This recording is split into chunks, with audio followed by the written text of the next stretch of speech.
And with that, ladies and gentlemen, the song is. I've not thought of an updated one because we don't really have a timer.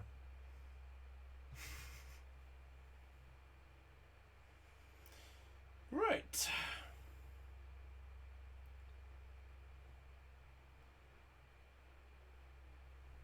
All right, let's get this going.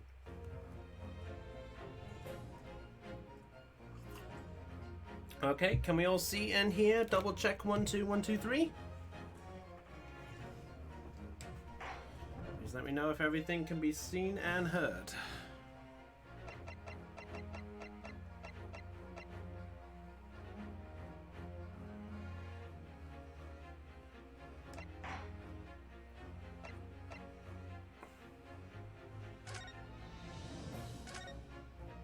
Alright, that's all good to hear. So, what is up, guys? This is Brownie of the Joy Charge Gamers, charging with joy with tonight's episode of the Great Ace Attorney Chronicles.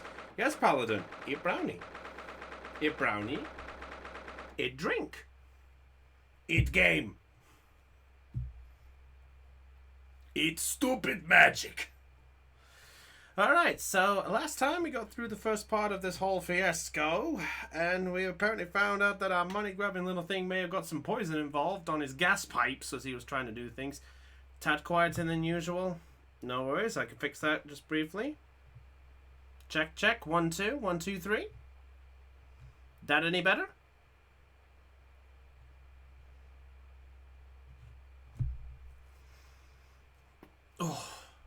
Oh, sorry, I'm just a bit tired. Because, admittedly today, as those who have seen in the Discord, I go back to recording Let's Plays again. So, we have the Tome playthrough going up soon, which is the... Give me 1 minute. Let me just put myself on busy. Just so I don't see the notifications. Is there any way I can change my... things?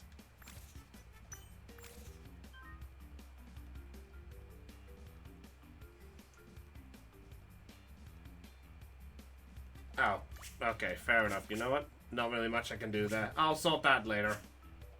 Right now, let's focus on the now. Alright. Joyful, jubilant, jumping jacks!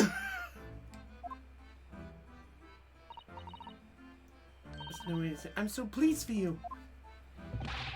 Locum student, Mr. Nerohodo Esquire, and non-locum student to the good system is Katoma Esquires.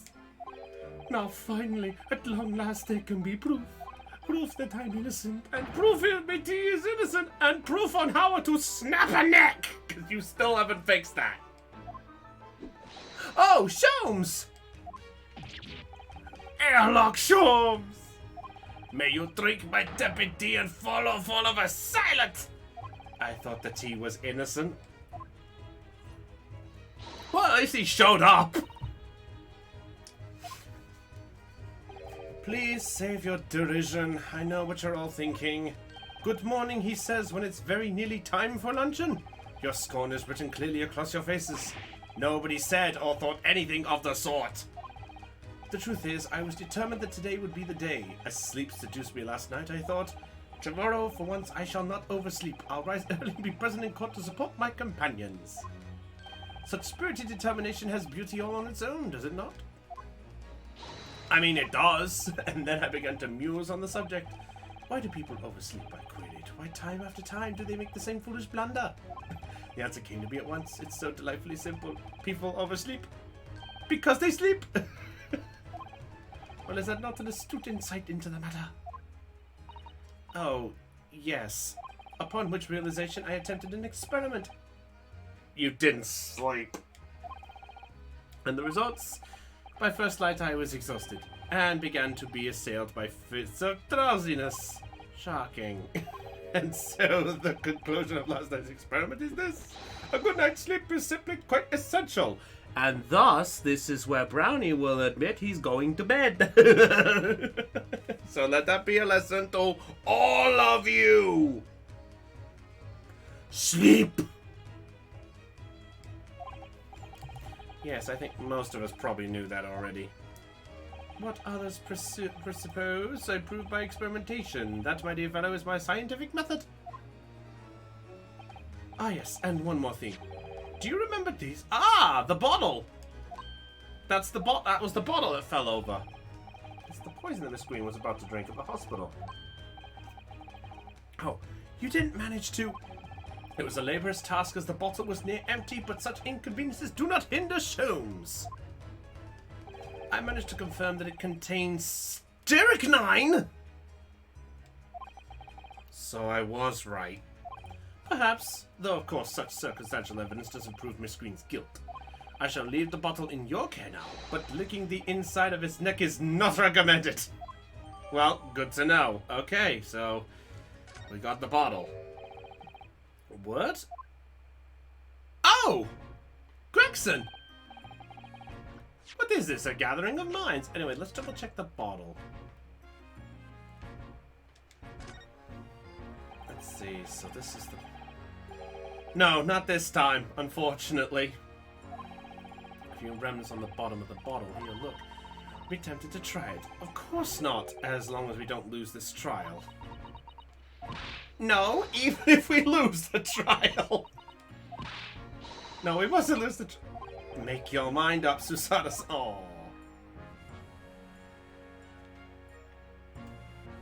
Okay. So, nothing else about the bottle. Okay, nothing else about the bottle. Fair enough. Alright, here we go. Yes, the poison to kill me. Huh? Wait a minute, Inspector. Yeah, Gregson, come back. Oh, he brought fish and chips. Oh, let's see. Yes, the poison to kill Miss Green. The poison that Miss Green was going to take. That very poison. The one that is supposedly poisoned Shakespeare. You mean that poison, Cotlow? Which make a nuisance of myself? From the look on your face, I'd say it's someone else who you think is making a nuisance of himself. My dear Inspector, please speak freely. Pretend that I'm not here. Believe me, if I could do that, life would be a whole lot simpler for me. Lord's Inspector of the Investigation in Shakespeare's room? Not yet. Shouldn't be too long now. No, I'm here about something else. That dead convict, actually. Oh, right! Oh, he gave us the information! Oh, good on him! Oh! Yeah, it does. There's a lot of poisoning. A poison at Cusco. Please tell me one of them's called Cusco. Selden. Yeah, that's right. I forgot about Selden, yeah. I went through the archives at the yard and dug out the fellow's file. There's something in there that... Well, it caught my eye. Something caught your eye? What, Inspector? What? Now, I've copied out the relevant parts for you so you can read it for yourselves. Oh!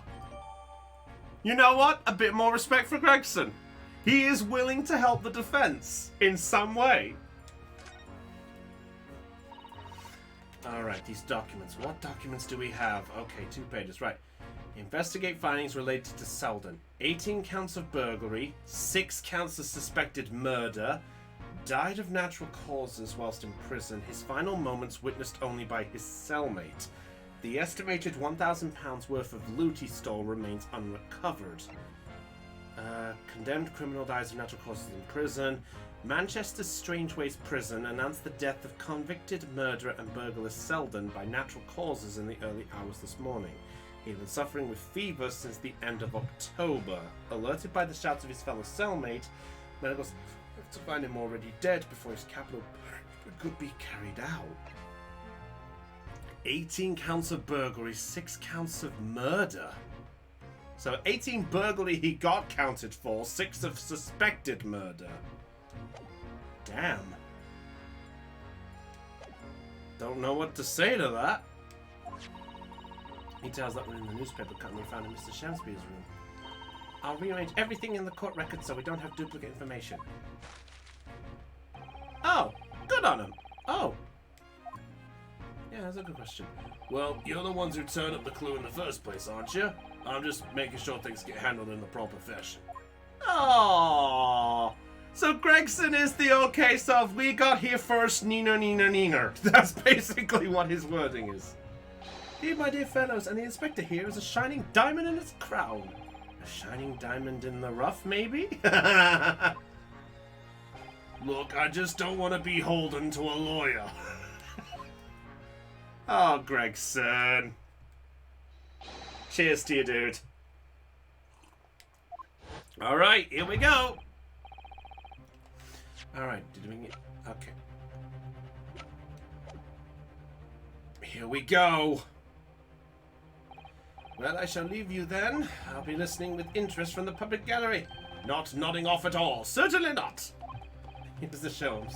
I'm rather tired of seeing Mr. Moustache in floods of tears personally, so... The best of... Well, at least he's honest. Lock and student, Mr. Nano Esquire! Yes. it's time, isn't it? Yes, this is it. So, fave case prior to Ace Attorney Chronicles. Favorite one before Chronicles? I think I would have to give it to the 5th case of Trials and Tribulations. Just because you could enjoy Miles Edgeworth as a defense attorney. I have a soft spot for Miles, I really do. But out of everything in total, I think it's really hard to really say. I think I would actually have to give it to the 5th case of Dual Destinies. The last case of Dual Destinies. The one where you've got Athena and Simon Blackquill both in the stand. That's my personal favorite. Spirit of Justice case 3. Oh! Oh, the one where Maya came into play, if I recall. Alright. Oh, I got buzzed. Who buzzed me? Oh, it was Brian.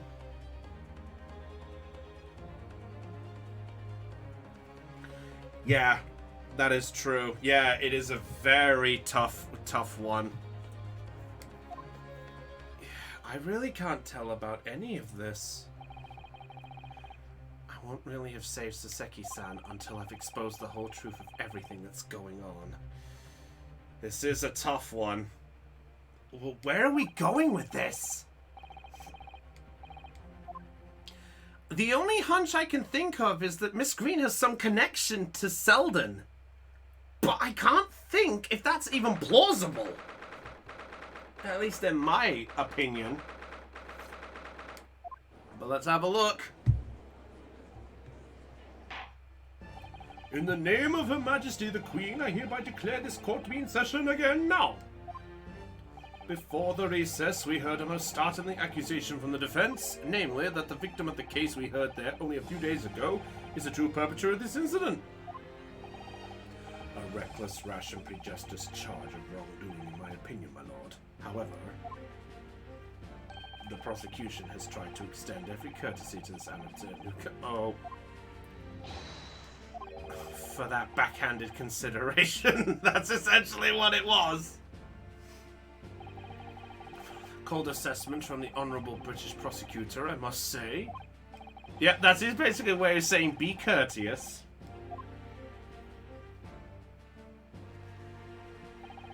Waiting in the witness's antechamber, my lord. Where are we going with this? Green Stare and Shamspeare! Why do we have them both, and why is she painting? William Shamspeare, my liege. For mine occupation, I can say only the tragic victim to be pitied. Currently unemployed, in other words. I'm Olive Green. I'm a fledgling artist. Well, no. Not a fledgling, really. A hopeless fill. Aww. Also currently unemployed, in other words. What's a coterie? What's a coterie? What a coterie. Is that right? Coterie? My lord, I am thy humble servant. There we go. I'm afraid that you are no longer merely the victim in this affair. The possibility has been raised that you are in fact the assailant intent of taking the life of your fellow lodger. The part you have played in this whole business will be thoroughly scrutinized, I assure you. I would for naught else, my lord. And Miss Green? Yes? You are aware of the reason you have been summoned to this courthouse today, I presume? Yes. Oh, okay, the officer explained. Fair enough. Oh. Oh my god, I love that! Do you accept the charge, Miss Green? I don't know anything about any poisoning. And I don't know anything about this man. Come, lady, die to live. Verily, I know not thy prickly pear-pigmented personage. Oh, god damn it. Don't know that prickly pear-pigmented of the prickly pear-pigmented person. That's my best attempt at Baloo. It's Baloo the bear! We're certain whether or not Miss Green has any involvement in this affair. It's all very strange indeed. Why would you suspect me? I barely even go to the East End anyway. It so happens that I passed by that neighborhood 6 days ago, that's all. And on the night that this man was poisoned, I was still in hospital, fighting for my life. Yes, having been unfortunately caught up in the incident on the stream outside Garrett household. Why am I making Van Syke sound like Maxie? Hello, welcome. Would you like some liquid hot magma? Perhaps my beverage would be a case of magma. Does anyone remember the voice that they gave Maxie? I love that voice that they gave him in the anime. Oh yeah, Dat! It's just so he could smack one of the witnesses upside the head. Certainly! Which one? Right, no, not my own fault. Now I'm under suspicion? What other irrelevant things might I be suspected of? It's all very disturbing. Your energies may be better spent worrying about random knife attacks, I feel, Miss Green. What appears to connect you into Shakespeare's lodgings is the Briar Road incident of 6 days ago. That's why we would like you to testify formally now about exactly what happened. Oh no! The incident 6 days ago? You mean you want me to relive that awful incident? Unfortunately, yes. Please tell the court what had happened that day. And of course, we will be interested to hear from you and about your movements that day. Ooh, Mr. Shakespeare. Oh! Eh? But what happened 6 days ago has nothing to do with me being poisoned. No, but we saw you there. I remember that case. That was fun. My guess is we have a lovable little point-out thing. 17th of February. Here we go! Okay, who's gonna fuck up? Okay. 6 days ago at about 5 p.m. I was walking along in the snow when I was suddenly stabbed in the back. Coincidentally, it happened to be just outside the house where the men in this case have their lodgings. And now your cheek has been covered in paint. I was at the tavern on the eve of which thou speakest, for I had bespoken my supper. It was the first time I'd been in the area. I had little matter to attend to, that's all. Anyway, I was admitted straight to hospital, so I knew nothing about all of this business.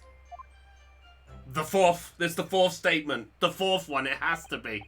No other business? She told us she had to go meet someone. Didn't she? Say I'm not in your room, Mr. Shakespeare. 'Twas the following morn when I did awaken that I learned of the dire events. Mary, what a commotion did the officers of the law make on the floor above mine! When Saseki-san was arrested on suspicion of attempted murder. Yep, that one. As suspected, there's nothing connecting these two witnesses but happenstance. That is true. But I'm not so sure. There's something lurking in the shadows here. I feel certain of it. And this is my one only chance to expose it. Fair enough. Let's do this. Yes, my lord. Alright, let's rock this. It's gotta be number 4. It has to be number 4, because I remember her saying about this. Yeah, I was walking along in the snow when I was suddenly stabbed. Please let us literally have the culprit caught red-handed. Hey!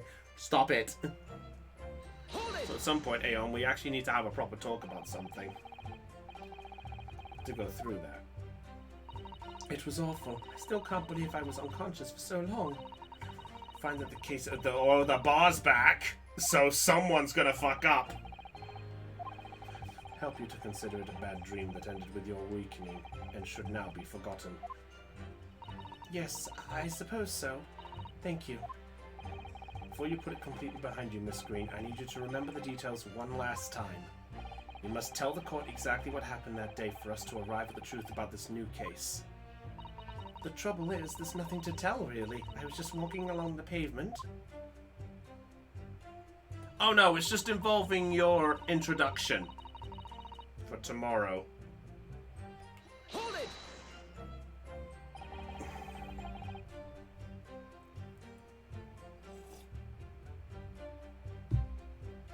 All right. What do you mean? The art school you attend. What's it called?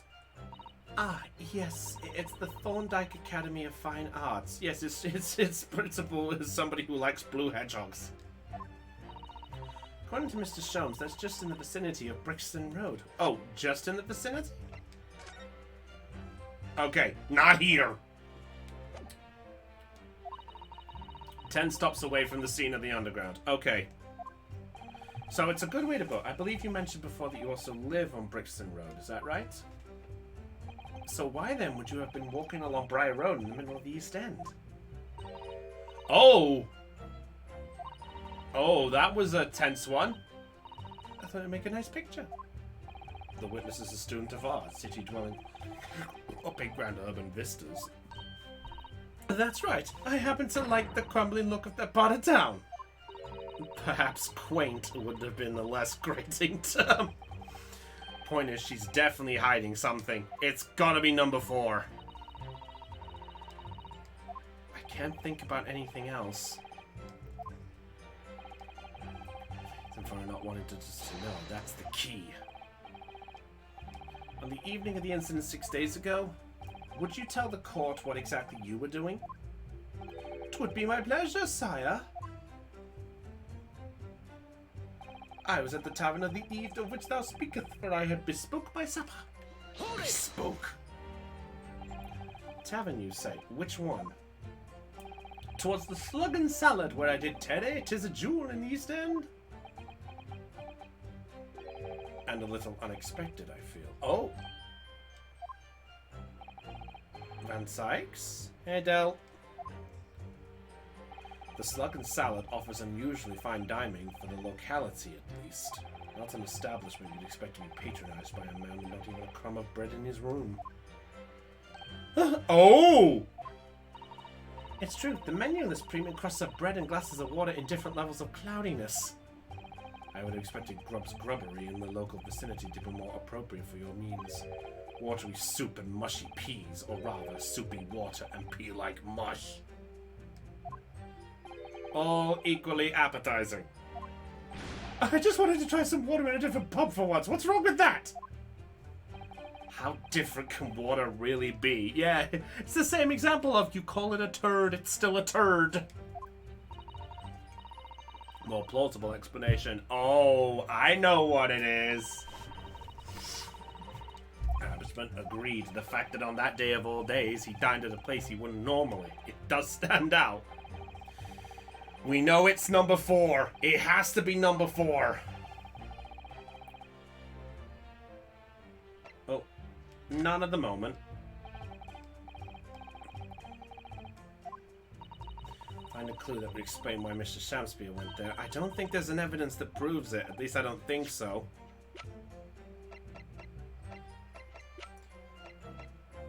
No, this... I recognize that. I remember the green envelope was the thing I pointed out. This has to do something with it. That has to. Counsel, I would ask Miss Green to reiterate her next statement. It was the first time I'd been in the area. I'd little matter to attend, that's all. Hold it! This is the one that troubled me. This troubled me. Nothing really. It's not worth mentioning. Really? So there's a reason. Maybe you mentioned it to us yesterday. It was related to the card you were holding.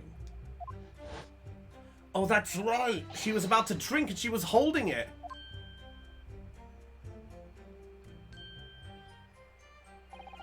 What was that? She clearly just hit something behind our back. That card! I believe the card contained a note that read, I have information regarding the death of Duncan Ross.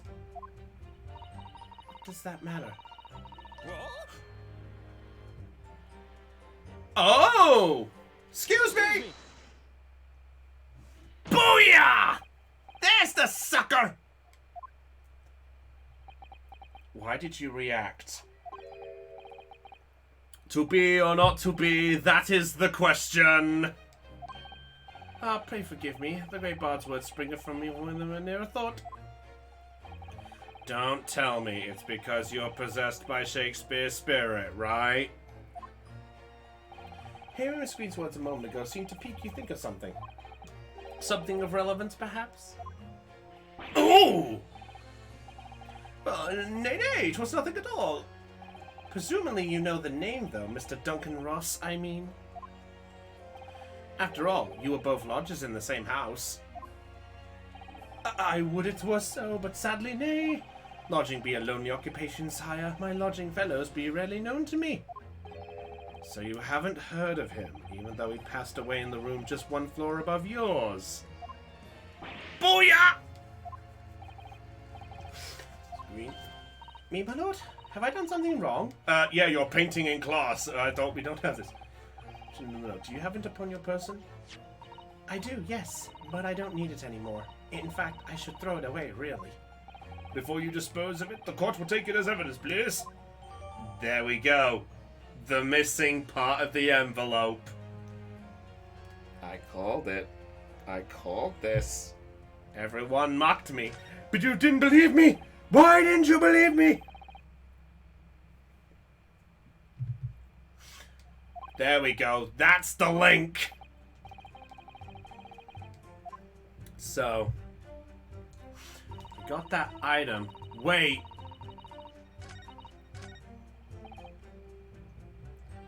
So we gotta go back with the evidence now. This is it. This is the connection.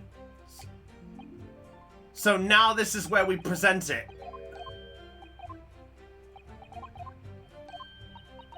This has to be it. This has to be it.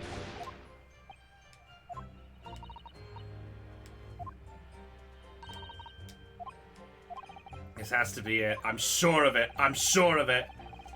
So we're slightly suspicious. I wonder if we have some evidence that can explain those actions. Yes, we do!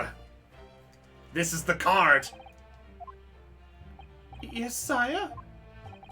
On the day in question, is it not the case that you visited the Slug and Salad, a place you don't normally patronize, for a very particular reason? 1 second. Might as well double check. I think I was running more neatly than that. Ah! Ah! On a moment sure I've seen that exact shape somewhere else. Oh, you don't mean... Were you thinking of this piece of evidence, Mr. Naruhodo? Exactly. Hey, I'm glad they made a note of that. Oh!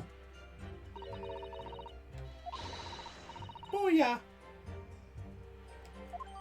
There we go. Update! Update! I wonder if that's what we needed to do. Booyah! Wonder if that's it. I don't know what you're talking about. Pray, if thou hast a purpose, speak. Gladly. I want to shut them up.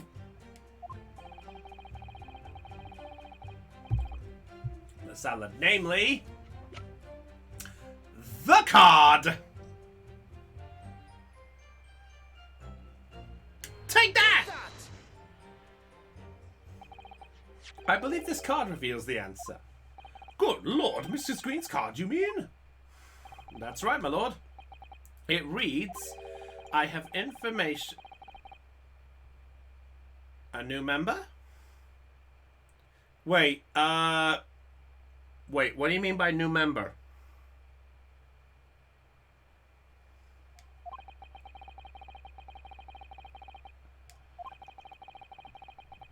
Anyone else about this letter or the meeting? It's a matter of utmost importance.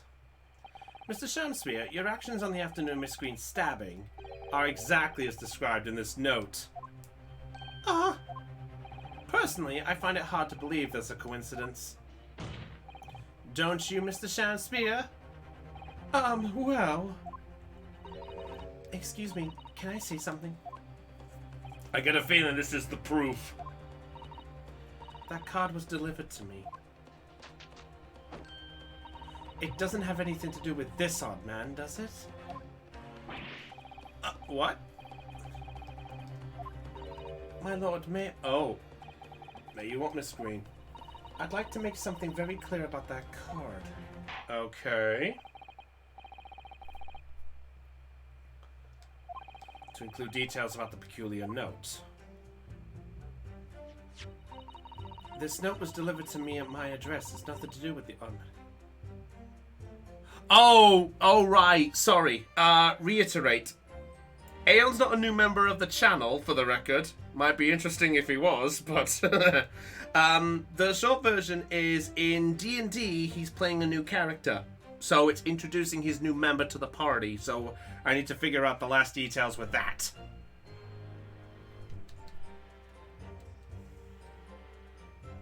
Wait, nothing to do with the odd man. Oh, yes it does!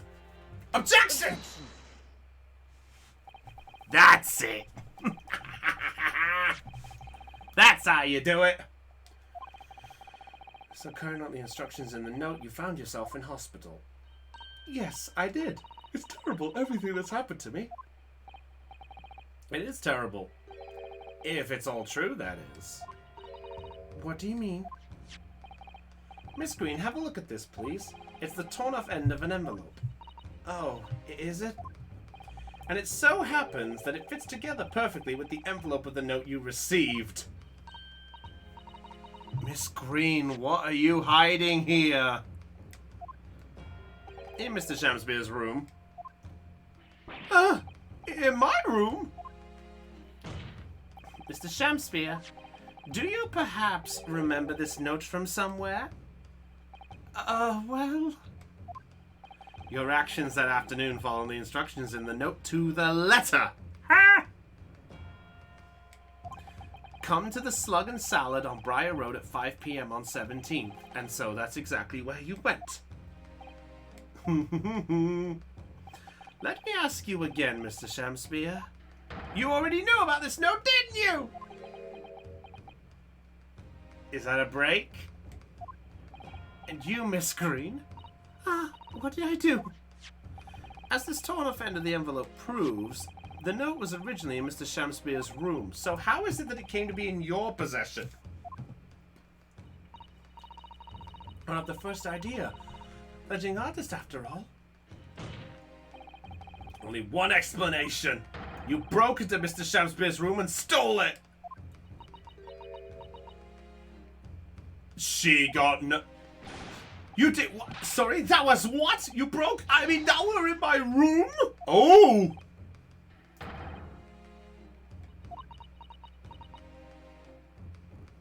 What's this?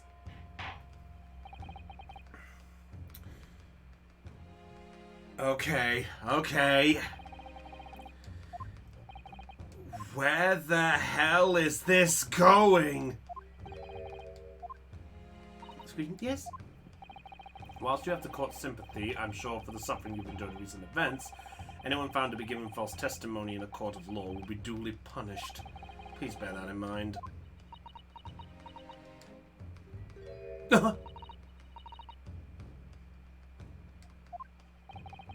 What the fuck is going on?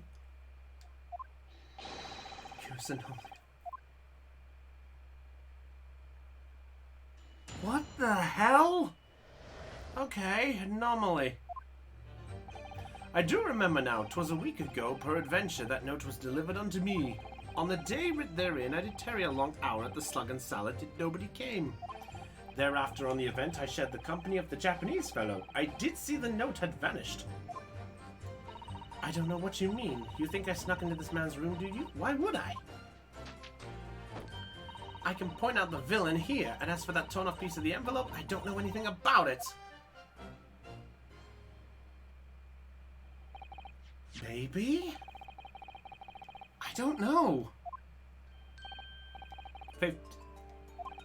And I would swear to have been set up upon the table in my humble lodgings. Yet 'tis clear to me now that since I returned from the tavern that night, I have not laid eyes upon it. In case, young lady, it would appear that your testimony was a lie. Is that what you think? How unfair of you to think I'm the one lying. I beg your pardon? Just a fledgling artist, as I said, and fledgling artists don't lie. Oh, really? How many times do we keep this charade up? At my address. Besides, we all know who the liar around here is. If that's true, Miss Green, how did you explain the facts? This part of the envelope was without a question found in Mr. Shamspeare's room. Don't see why I should explain. Sorry? A fledgling artist, my job here is just to say what happened, that's all.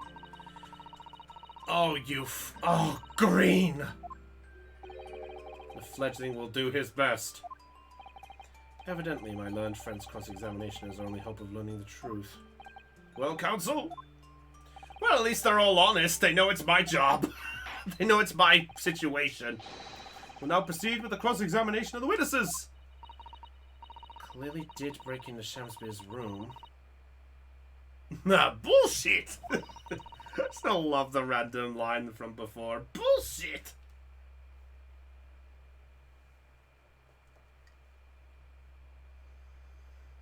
Give me a second.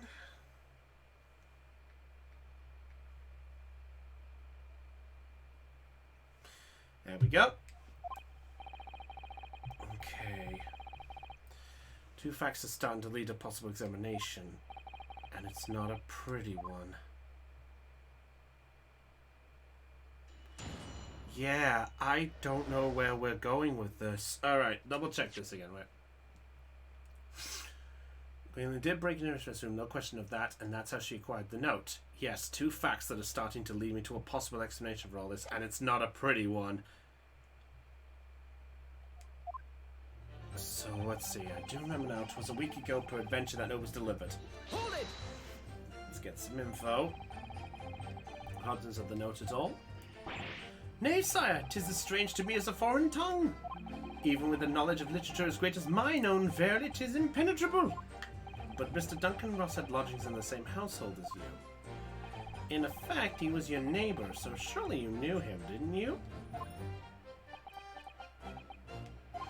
Alack, if the choices be twixt I knew him and I knew him not, then 'tis with foreboding that I be forced to declare we were by some measure acquainted. So they somehow knew each other. And went to the slug salad. Presumably that was nothing to do with your knowledge of literature. Mary, naught will have been the better of me, sire, save for the little curiosity. So, 'tis true. I was compelled by mine own eager heart to betake myself to the tavern. Yet in the end my curiosity was not satiated.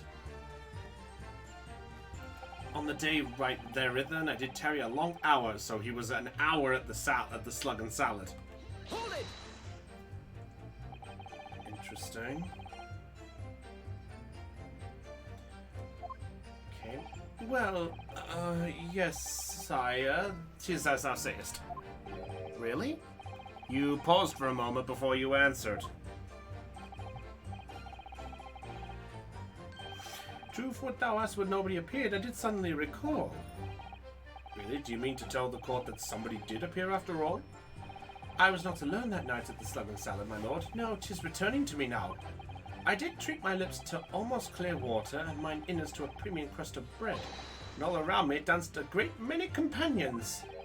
So in short, he's got people who can attest he went there. Oh, flies.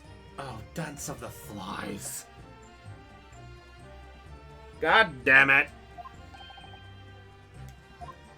In the name of Beelzebub, what was I? God damn! But no, Beelzebub! Oh my god! Fairies perchance from a midsummer night's dream come to taunt me? I think they were just flies. Can't help thinking that the flies ought to choose something more wholesome to buzz around. Is that wrong of me? Wow, Susanoo thinking dark! During the evening I shared the company of the Japanese fellow, I did see the note had vanished. Hold it! When exactly did you notice it gone missing? Okay. Such idle thoughts ne'er occupy my mind. I am busied with greater ideas. He got distracted by Shakespeare. That's the only joke I could come up with. In other words, you didn't notice. Several days passed between our out. Oh, what did I buzz? Oh, weather. Fair enough. Fair enough. Right. Sorry, got a notification on my phone. Just had to check it. Sometime in the interval. Such idle thoughts ne'er occupy my mind. I'm busy with greater ideas. And yet during that time, Miss Green was comatose in hospital, was she not? Clearly then, she could not have been stealing things from Mr. Shamspeare's room. Yes, of course. Oh! Van Sykes? You have so far failed to give a satisfactory explanation. Oh! Not here to advocate for your defense, madam. I won't tolerate inconsistencies in your story. You would do well to remember that. Oh, dearie me.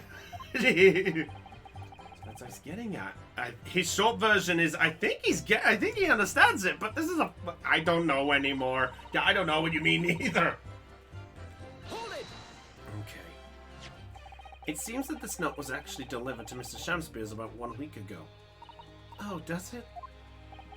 But for some reason it ended up in your possession. Can't think of any way that could have happened except for you breaking into Shamspeare's logics. Objection! Oh boy. What reason would the witness have done that? I won't deny that Miss Green's possession of the note would appear to defy logic. However, until and unless her involvement in this case can be proven some way, any further pursuit of this note is meaningless. Miss Green could only have come into possession of that note by stealing it from Mr. Shamspeare's room. And yet there's no obvious reason why she would have done such a thing. True. Some other reason she broke into the lodgings. Other reason?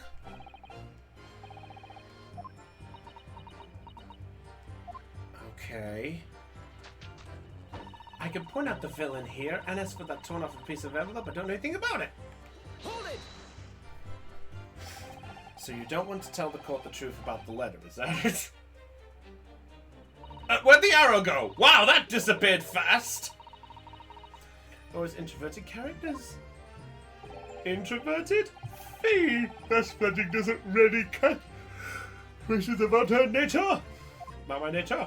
Yet I am an angel, a seraph, but to harmonize with my song, the wind doth frolic on my wing. Funny enough, I don't see any wings except a load of bull. The only wings I see around you are buffalo wings, and not even the flies would want that. It was about Duncan. Yeah, possible. Oh, pity, wherefore thou dost accuse one so pure of heart, that poor woman? What is that dance? I don't know what it is, but unfortunately I've seen some major graphical errors.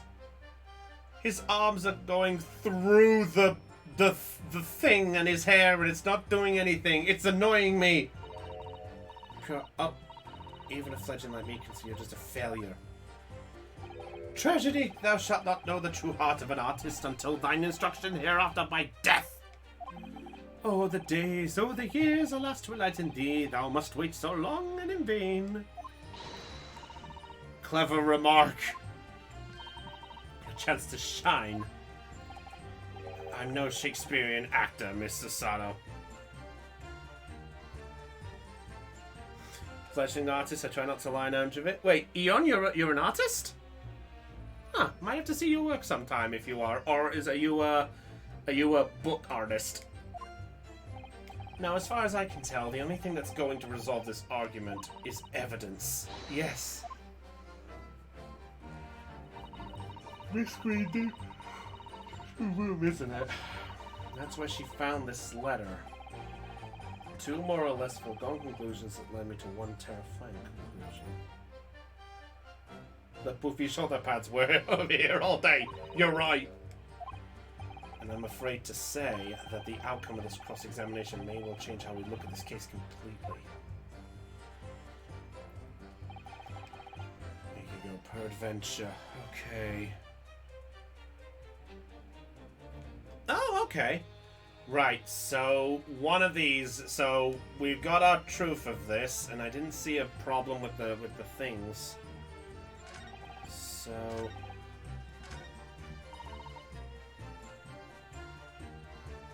wait. Oh! Hang on! I'm gonna try something. Snuck in. She had the bottle of poison, so maybe. Objection. Yes! Well, we saw you with this bottle. Now, the contents spilled during the course of our meeting. A small quantity remained. Ah! According to the defense's independent analysis, Mr. Sholmes' chemistry set, the liquid that was still in the bottle was identified as strychnine. What? Strychnine? The very same poison that affected Mr. Shakespeare. Ah! Miss Green, you broke into this man's lodgings for one reason and one reason alone. Is Miss Green our culprit? Is Miss Green the actual killer? Oh, yes, I'm surprised. Can this be? You broke into my room to... May seem incredible to the court, but from the remaining clues, there's only one logical conclusion that we can reach. The person who attempted to take Mr. Shakespeare's life with poison was you, Miss Olive Green! Oh dear, oh dear, oh... Me... Oh! Oh!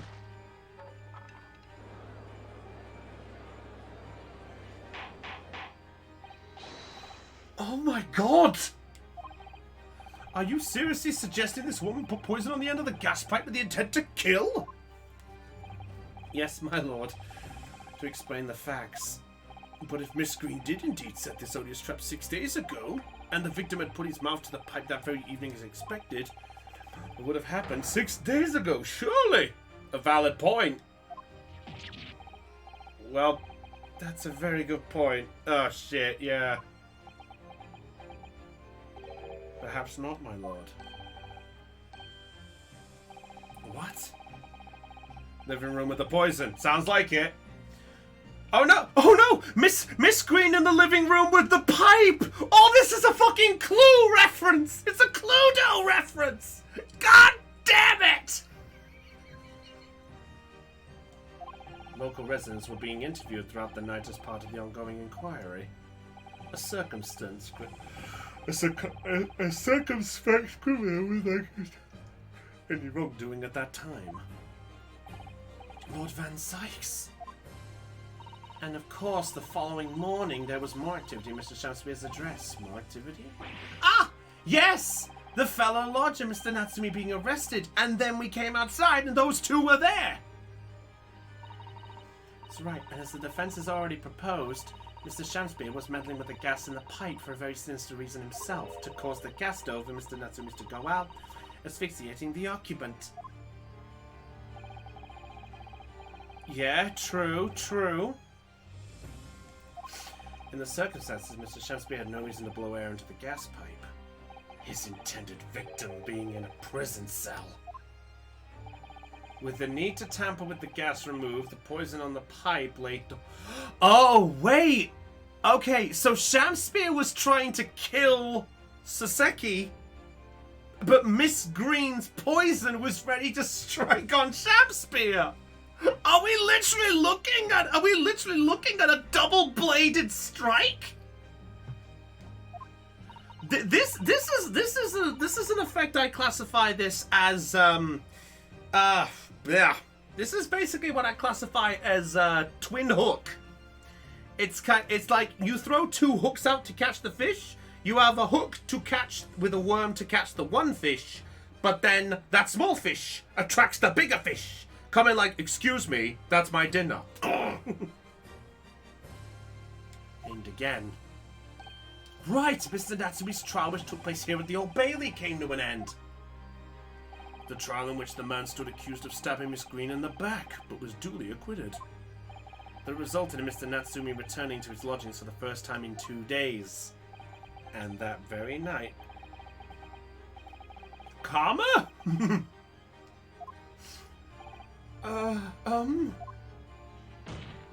In conclusion, the poison that was present on the mob of the gas pipe had been put there in the victim's room 4 days earlier.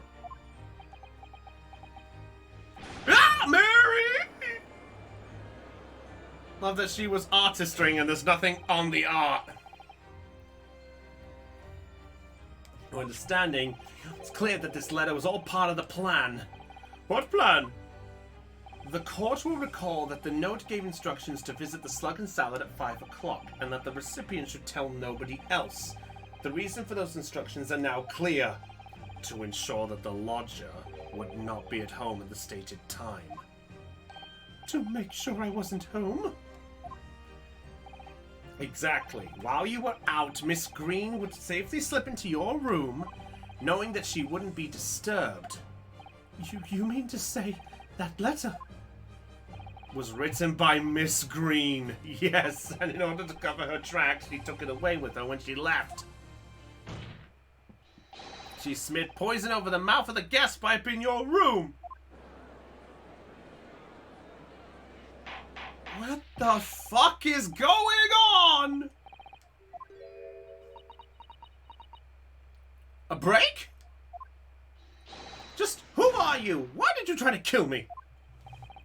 Mrs. Green's motive should be obvious. It's all tied up with someone whose name we've heard several times already during the course. I think we all know who that is. Duncan. That's what's behind all this. It's Duncan. Which person is behind this woman's motive for the attack on the victim's life? It's Duncan. Take that! It has to be Duncan Ross. That's right. Before the defendant, Mr. Natsumi, took up residence in the lodging of Mr. Garrett, somebody else was renting the room. Mr. Duncan Ross. I knew I'd heard the name somewhere else. It was all over the papers a month ago, when the man died in strange circumstances at the haunted lodgings. That does ring a vague... Oh! Of course, yes! I remember now! That young man they claimed was strangled by the convict's curse or some such. Sadly, my lord, it wasn't a curse of any kind, nor was it an accident. The man died as a result of Mr. Shams... It's clicked! The reason as to why. Shamspeare wanted to find the location of the £1,000. That's what this is all about. Shamspeare was going to the location of this to find the hint about the £1,000 to see if he could get it from a location. In the process of this, Duncan seems to know something. Oh boy. It's all about the money. Oh, there's a break! And yeah, a revenge kill. It's all... Oh! Well, what do you know? The world is so... What? Story they want to know, it doesn't cross their minds that real people are involved. And once they're bored, just 1 month later, once the story's lost its appeal, everyone's forgotten him. Duncan was... Mr. Ross was Mrs. Green's fiancé. Fiancé? You may not have known until now who Miss Green really is, Mr. Shamspeare. But she's known exactly who you are all along. Because you're a sworn enemy.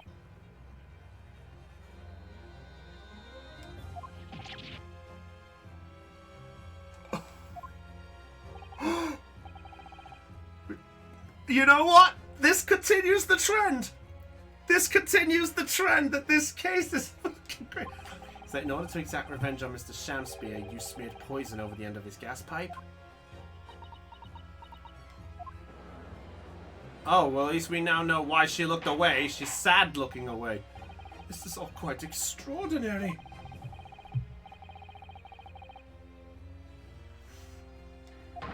Each on different counts of murder? Oh, look at him. I have been waiting for this. Yes, my lord, that's correct. Objection. A double... Inhaling so deeply, it appears that my fledgling learned friend has taken in a lungful of dubious gases caused... Oh. What? Why would Mr. Shamspear wanted to kill these lodgers as you say? Yep, this is where the money comes in. In a way. Yes, that's right, Mr. Reaper, my liege. I have been slighted. 'Tis lies, oh lies, I deny every utterance. And you'll have to forgive me, Mr. Naruhodo, sir. But I don't intend to admit to anything either. I'm sure you'll think I'm being very rude, but I'm not going to be sent to the gallows for the Oh! Objection. So Miss Green isn't going to co-op? Andrew, if you didn't do it to smear poison on the pipe, what was your reason?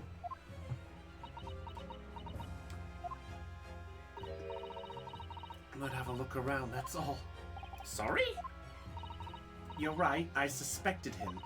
So I thought perhaps I might find some evidence of something in his room. Evidence that it was him who took Duncan's life. Oh vileness, oh villainy, oh tyranny, oh roundity of woman, oh brother!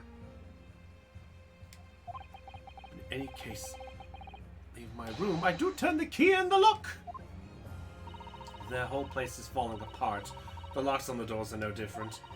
Duncan showed me once how to lock the door with some turps and a piece of wire.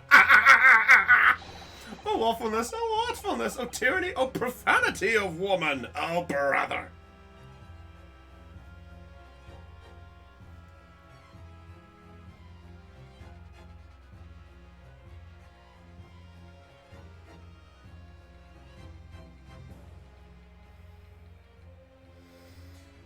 Excuse me? Sorry about that. Decided to quickly send something. To your trespass signals on future occasion, but for now, tell the court what you found. What evidence your search revealed. Well, I spotted the note that I'd sent him lying on the floor. When I went to pick it up, I noticed something. One of the floorboards was loose, and underneath it, I discovered a secret hiding place.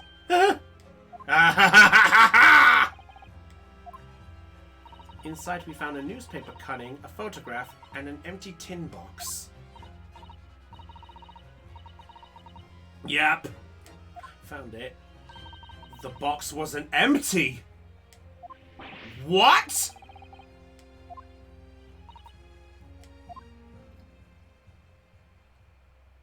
Oh! It was the key!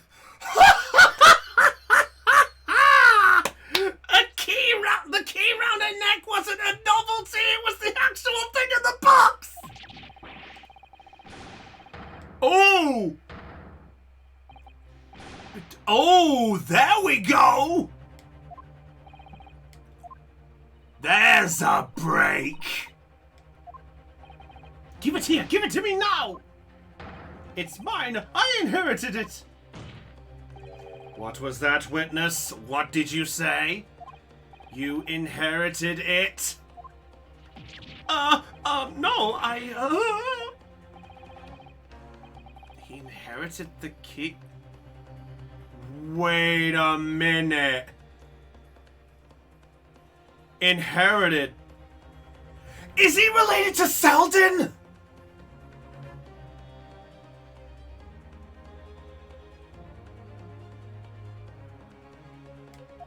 No way! It's to hide it, so I took it. I don't know what it's for, but you took something precious from me, so I took something precious from you. So what if it means you can't open something now? I don't care. Give it back this minute! Give it to me! Calm yourself, witness! Was charged and in one case succeeded to take the life of 2 lodgers now. His motive for doing so is the key to everything that's happened. Are you gonna tell me the £1,000 is buried in that lodger's room somewhere? It's gotta be Duncan's key. And it's gotta be the key to the treasure. It's true that there appears to be more motive to support the accusation against Mr. Shamspeare at first. But considering everything we now know, I think there's actually something that could explain it. What? A slap? We call every piece of evidence at our disposal. Everything we've seen and heard. Because I'm sure that I just got a glimpse of the link that runs through all these events. I think I know what it is. I think I know exactly what it is. If solving it, explain the motivation for the crimes, it's gotta be in this. Take that! That's an official police report, is it not? The Selden file? How did you get a hold of that? Oh! Uh-oh. Selden? The now sadly deceased Mr. Ross and the defendant Mr. Natsumi have only one thing linking them. The fact that they had lodgings in the same room. Well, yes, we know this. Certainly. A room that was formerly occupied by Selden, until, that is, he was arrested by Scotland Yard for his involvement in multiple burglaries. I see. And it so happens that the convict Selden left behind one very substantial mystery when he died. The some £1,000 worth of loot that he stole. Which as yet remains... Ah, yes, of course. It's coming back to me now. It's written in this file here. £1,000 lost en route to hell. That was how the papers summed it up. And it seems that one particular fellow inmate was with the convict in his final moment. No! Location of the stolen loot. No! Shamspeare was Selden's room? Cell. Oh, prison cell. Selden. Celled in. Prisoner. Cell. Prisoner celled in. Celled in his cell. Well, you got the pun. Capital offender's side when he died, were you not?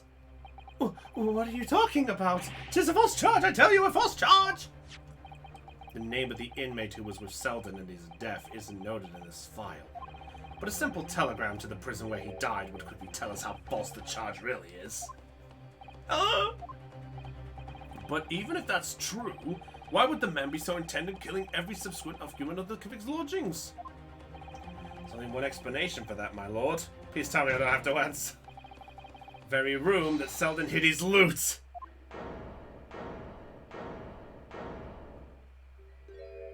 So it all comes out. And having established that, all of Mr. Shamspeare's subsequent actions start to make perfect sense. When he was let out of prison following Selden's death, he immediately for Mr. Gowdow's lodgings in the hope of renting Selden's old room. However, the retired army man wasn't able to offer him the accommodation of his choice, because Selden's old room had already been let to somebody else, Duncan Ross. Which is why Mr. Shamspeare subsequently devised his gas-based plot to kill the occupant of the room. And when he was successful, he presumably intended to inquire about switching into the newly vacant room. However, that was a jittery someone had beaten him to it. Mr. Soseki Natsumi? The defendant of this case, no less! So you decided to use the ploy with the gas again, didn't you, Mr. Shamspeare? This time to oust Mr. Natsumi. All for one simple and avaricious reason. To get your hands on the £1,000 of loot left behind by the dead convict! You.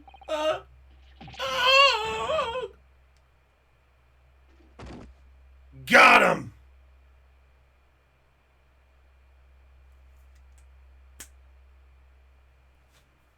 Looks like I'm gonna snuff it before they get to the stretch. Oh, before they stretch my neck. Oh, is this I want you to have me loot anything to stop the coppers getting their mitts on it. It's hidden in the room where I was lodging when they got me. Here, this is the key to it. Take it. Always stay one step ahead, mate. See you in hell, I guess. Shamspear. Well, at least Selden at least had an opportunity to have a friend somewhere. It's mine. Uh-oh. It's mine. That loot is mine.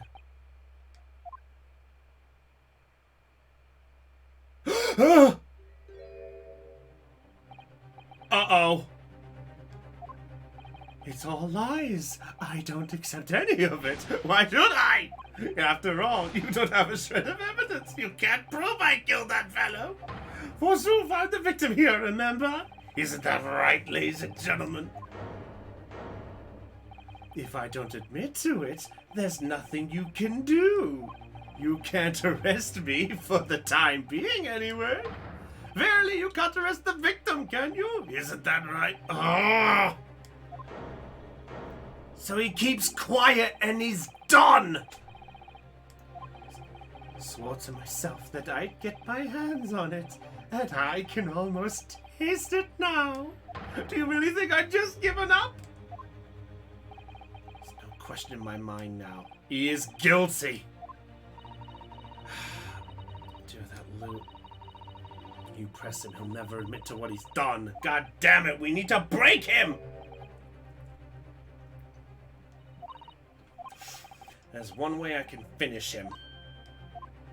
He's already committed the most heinous crimes to get his hands on that loot, which means all we need to do is find it first.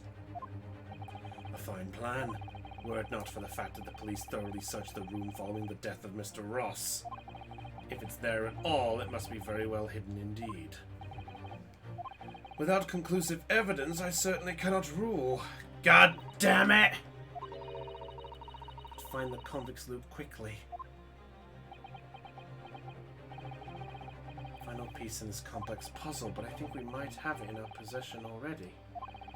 Or rather, I think we may have something that can help us find where the loot's hidden. Huh? Wait, what? There's something?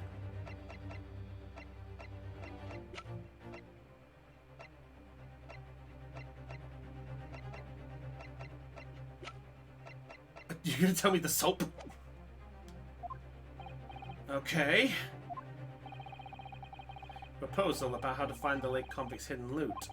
I believe you're already in possession of something that could give us a clue as to where it's at. Shamspear's flustered, so there's something we've got! This chancery has to be worth a gamble.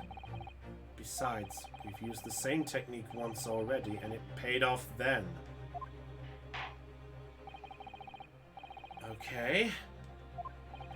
What do you propose we can use in order to locate the hidden piece that is...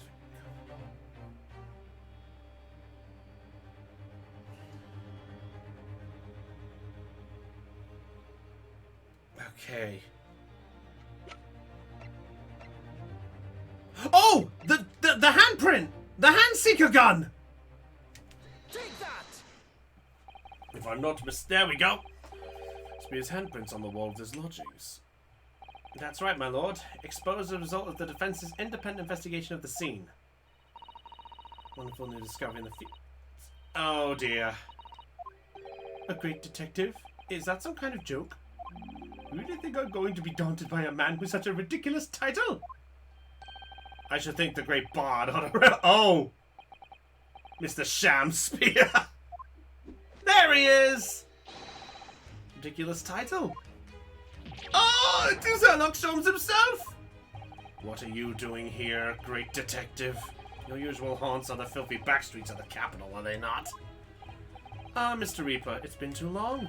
And I see your complexion has worsened since last we met. Mr. Sholmes! He does know Lord Van Sykes! Mr. Sholmes, though you may be heralded as a great detective by the population at large, does not give you the right to come in my courtroom as you see fit. If I may, my lord, Mr. Sholmes' newly developed scientific method has helped us to uncover vital clues in the case already. Clues, you say? Call them skin prints, my lord. My method identifies every location touched by an individual under scrutiny. It's the method by which we were able to ascertain this gentleman's gas pipe activities. Ah! You need only a small sample of something the individual has previously touched to make an indicator solution. In your case, sir, I used the teacup you had been holding. Elementary! So now, Mr. Naruhodo. Oh, right! What am I to use as a sample to make the indicator solution this time? Offering to help, Mr. Sholmes. The convict was arrested. He was living in what was in Saseki-san's room. A sample to help locate Selden's route is hidden in his room. What form should we do? A sample.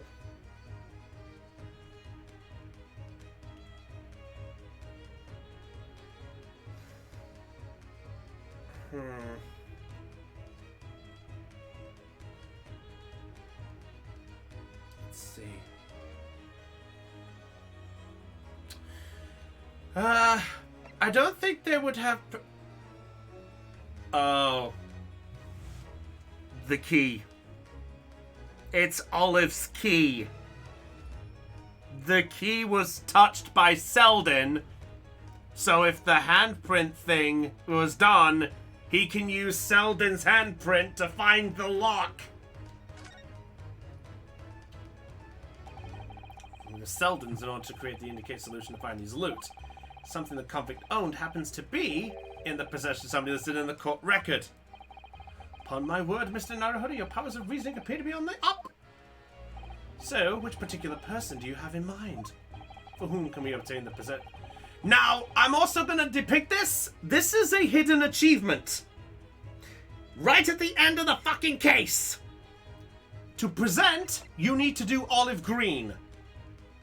For the sake of this, I'm going to pick someone else. Because this is a trophy. Take that! And what, pray, does said person possess that would be about? Yep, this is to basically get a trophy. You have to take a hit.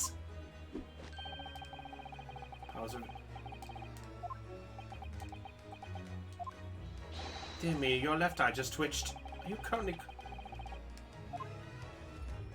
That's some clever Japanese joke about a wet noodle, I hope. You got me! There we go. That should be... There we go! Gold trophy, the noodler. But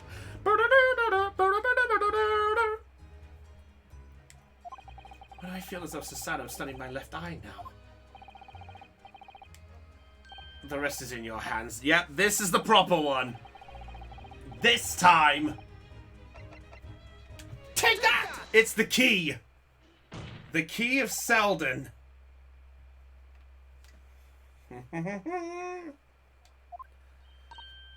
Me? What do you want with me? The key around your neck, if you please. Hey. Oh my god! That key belonged to Selden.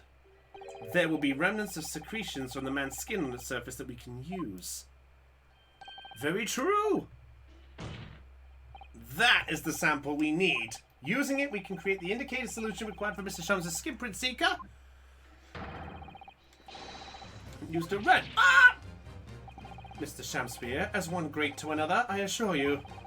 If the late convict's haul is hidden somewhere in this former lodgings, I shall uncover it no more than 30 minutes! Oh wow, 30 minutes or less, so your evidence is free. Well, within our grasp now, and as such, you will never get your hands on Selden's stolen wealth!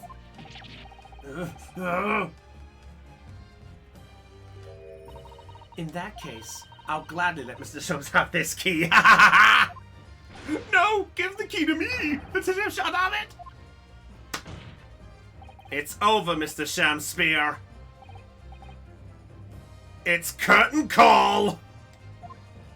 You're out of options now. There's only one thing left for you to do. Admit your guilt! Is that it? Got him! Oh, Shamspear, despair! Be thy name!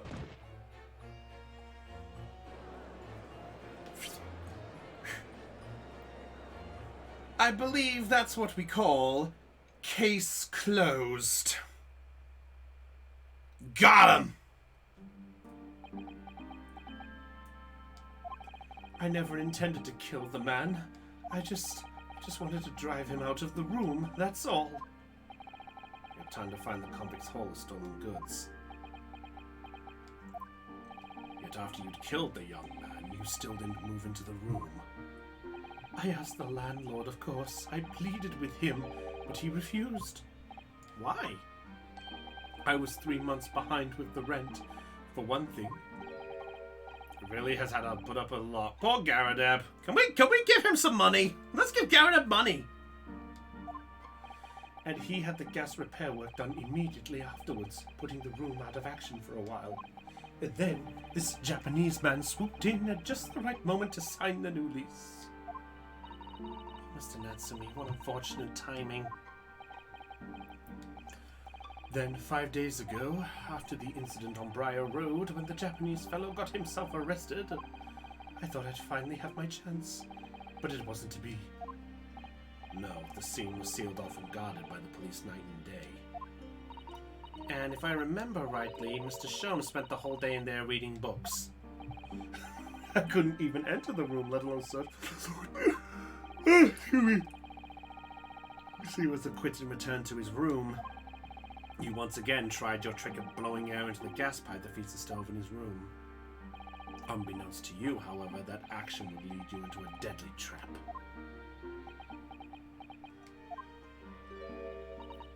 Miss Green. William Shamspear? How does it go? To be or not to be? That is the question. From Shakespeare's Hamlet, Act 3, Scene 1. Yep, one of the best known lines of Shakespeare's history. Let me tell you, in your case, it's not to be. That is the answer. You deserve to die for what you've done.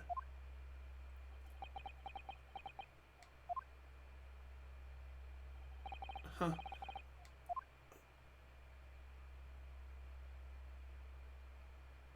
Looks like the bard just faced his last performance. And Olive's still here. Oh, here we go. It was just a terrible accident. I'll never forget our conversation the night before Duncan died. The gas supply in my new lodgings are a complete disaster, you know, Olive. The gas supply? Yeah, the stove always seems to go out in the middle of the night for some reason. That's no joke. They say it's the convict's curse. Oh, Duncan, please don't stay there. I don't care how cheap it is. Alright then, if it's that important to you, I'll start looking for a new place. Spoon's at my house. Why don't you leave that horrible room tonight? No, I'd better not. We said we'd wait until we graduated before we told our parents, remember? But that was the last time we ever spoke. They were gonna move in together when I... Oh my god. If only I'd known it was gonna happen. Sister left that horrible room that instant. But instead, all bitter regret. But something kept drawing me back to the house on Briar Road. I saw a stooped eastern-looking man with a mustache one day when I was there. He walked up to the road to Grub's Grubbery for some food, so I followed him. I sat myself down next to him. Some warrior-looking soup and started to pick a quarrel with a publican. The place is cursed, I tell you! Cursed! The ghost of that convict who used to live there, trying to suffocate me! I wake up in the middle of the night, freezing to death because the stove has gone out. The room is full of gas and I can hardly breathe. The pipes have been checked. No problem there. It's like, I'm the problem! That's what they're thinking. But how could that be? Duncan was gone and Now this man had almost suffered the same fate. Could he really be a curse? Then I remembered a rumor I'd heard about how the gas companies go around investigating the gas installations. Oh, you mean? Yep, everybody's heard the stories, it seems, about how they go around checking the pipes. How anything connected to the gas can be extinguished by blowing out into the pipework. That's when it started. A little flicker of doubt in the back of my mind that just wouldn't go away. Accident, though?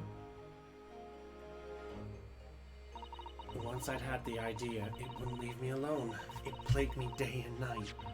So I bought this at one of the black markets in the East End. Black market? I just heard people talk about them, and you really can buy anything you can think of there. In some ways, I was determined I had to find out one way or another.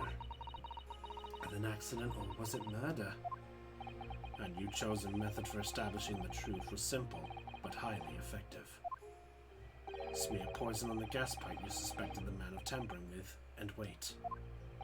If Mr. Shamspeare was innocent, nothing would come of what you'd done. But if he was guilty, he would pay for his crimes dearly. I found out the name of the man I suspected, William Shamspeare. And I wrote him this little note. I have information. Jesus Christ! Sorry. Don't tell anybody else about this letter or the meaning. It is a matter of utmost importance.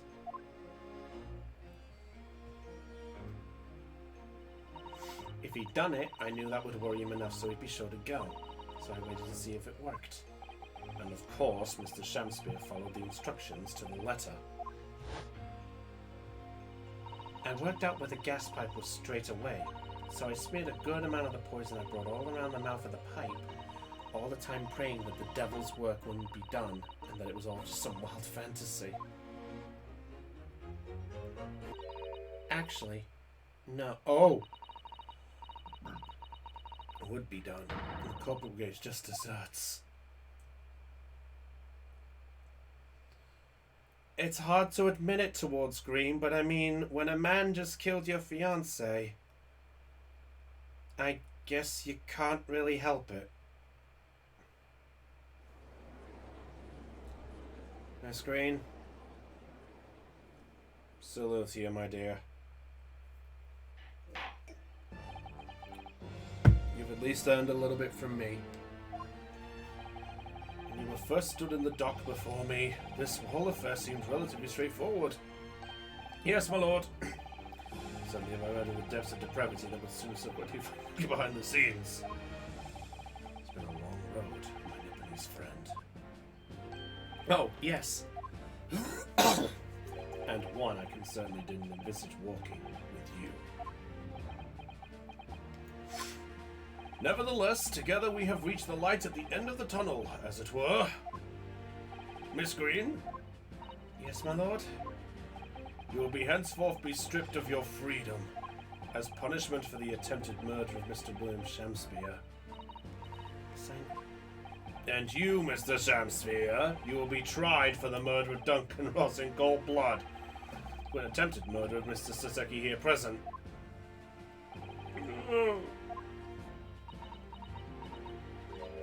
Mr. Naruto. Oh! Yes? Yesterday at the hospital, when you and your friends stopped me from ending your life by drinking what was left in the poison bottle, I wasn't myself. I can't even really remember what was going through my mind. To be or not to be, I suppose. That's a question that's so hard to answer, it seems. Well, personally, I'm glad of your being here, Miss Green. Oh! And I'd like to believe that it's a blessing Mr. Shamspeare didn't die when he ingested the poison. For your sake, at the very least. Oh! Chose life, not death. Now you've made the truth come out at last.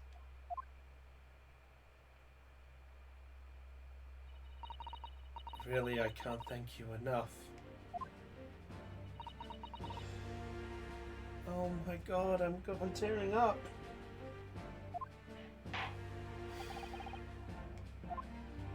Yes, my lord. The court declares that you are exonerated from all blame in this matter. Accordingly, I would call upon the ladies and gentlemen of the jury to present a verdict of not guilty. We are in full agreement, my lord. Oh wow, the judge actually asked them to do it. The defendant, not guilty! We're still with two black chairs.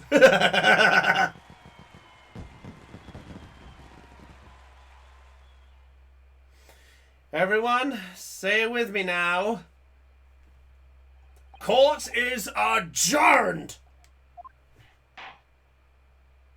Yeah, I'm off timing for some reason. 3rd February, 3:24 p.m. Indoors, baka.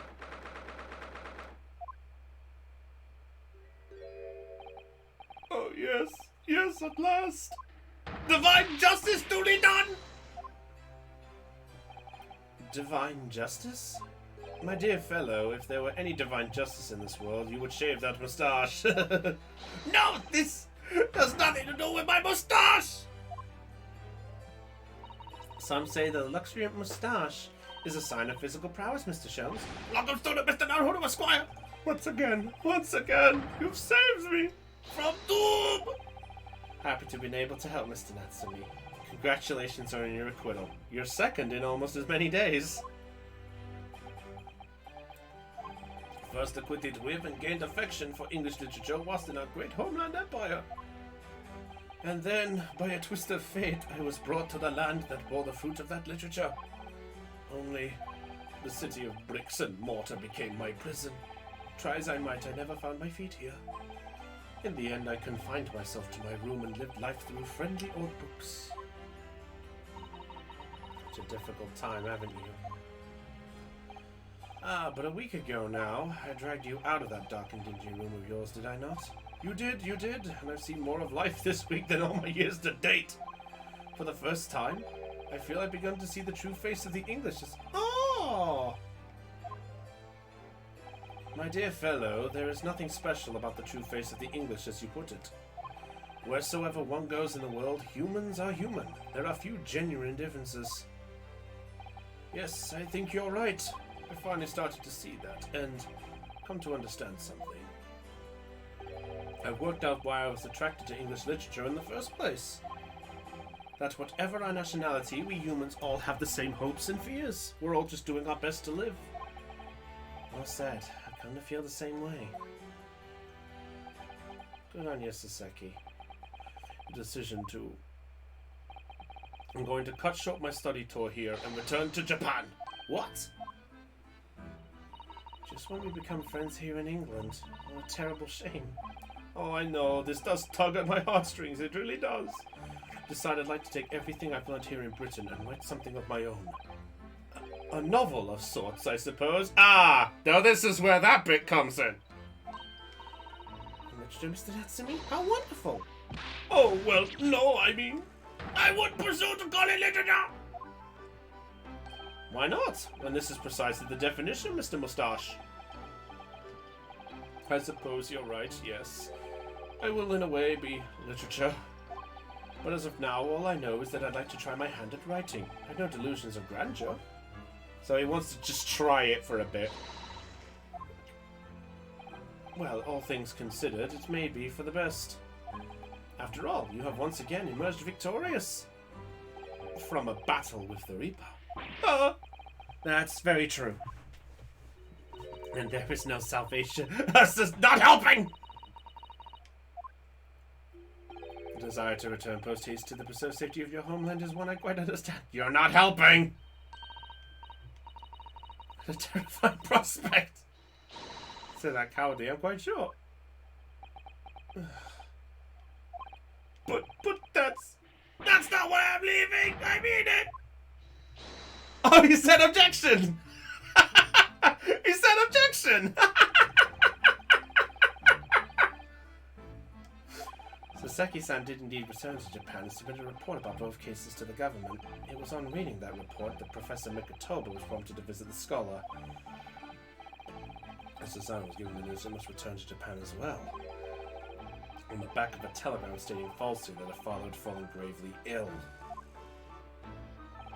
The only possible explanation that comes to mind is what happened after the trial on the following day.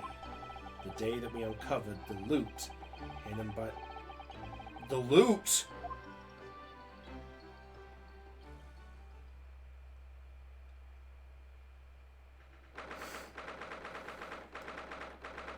Okay.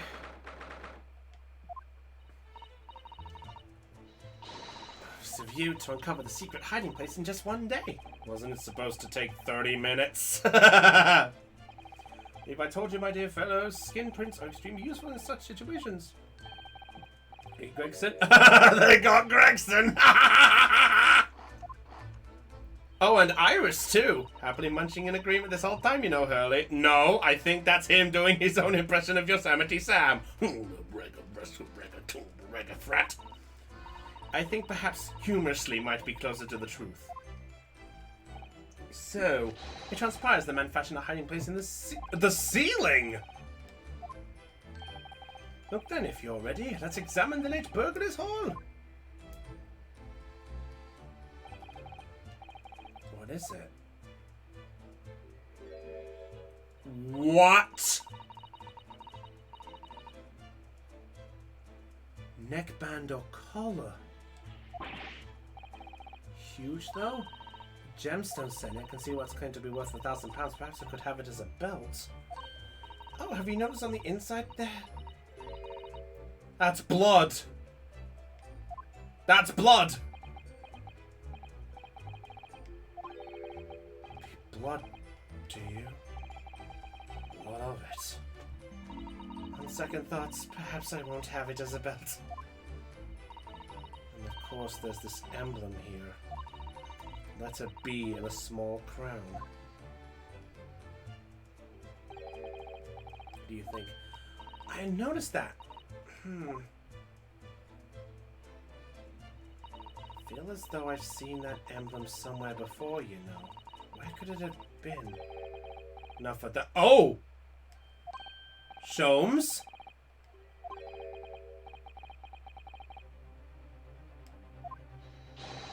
Inspector, I believe you ought to be taking this, ought you? It could be valuable evidence after all. It must be kept safely under lock and key. Ah, yes. As of that you lot and hand it over. Now! What?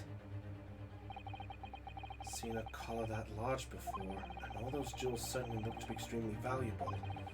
That's not what stood out the most. Yeah, the blood. What's going on?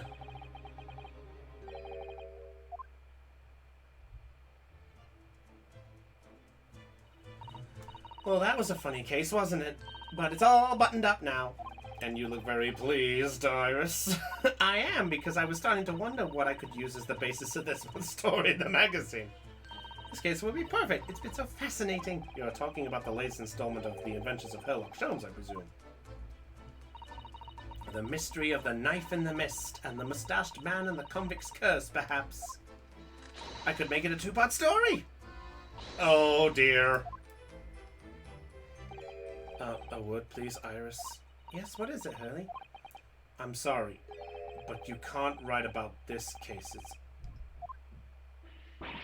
Why not? It's a great case. Then I shall have to insist that you limit yourself to the first of your two titles. The second must never be written.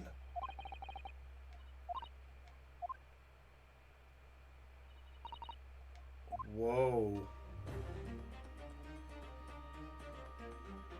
And so it was that the second of Soseki-san's cases became buried in obscurity. Voicing? Now, looking back, I feel I understand. I can see why Mr. Sholmes forbade Iris from publishing the story. It would take a little longer before I saw the link between everything that had happened and would happen. For it wasn't until 2 months after the arrival of Susato-san's letter that events began to unfurl again, with an incident that took place at the very heart of the eagerly awaited Great Exhibition of London. Oh yeah, that was a thing, wasn't it?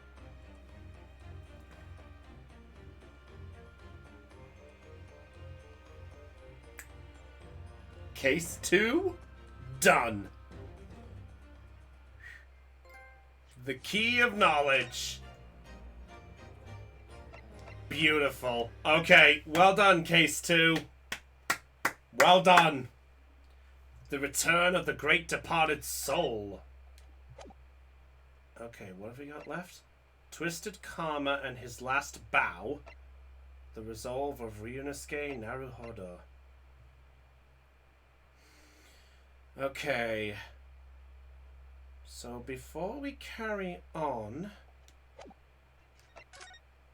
we need to check the achievements a bit. Special contents. Just need to double check the achievements at the minute. There we go. Key to knowledge. So spades. Okay. Episode 3. So we got a bit to do there. Examine the shovel with Iris. Examine the shovel with Susato in the consultancy. Madam to spells and episode 4. So as long as we keep checking the shovel every single time, we're good. Examine the ladder with Iris and Susato. Okay, good to know. What's this? Presenting to the armband of Lord Van Sykes. We gotta present it to Van Sykes himself? Examine the blackboard and shows the suit with Susato in 3, 4, or the final chapter. Okay, we can get that one done. Alright. Let's go! Let's go!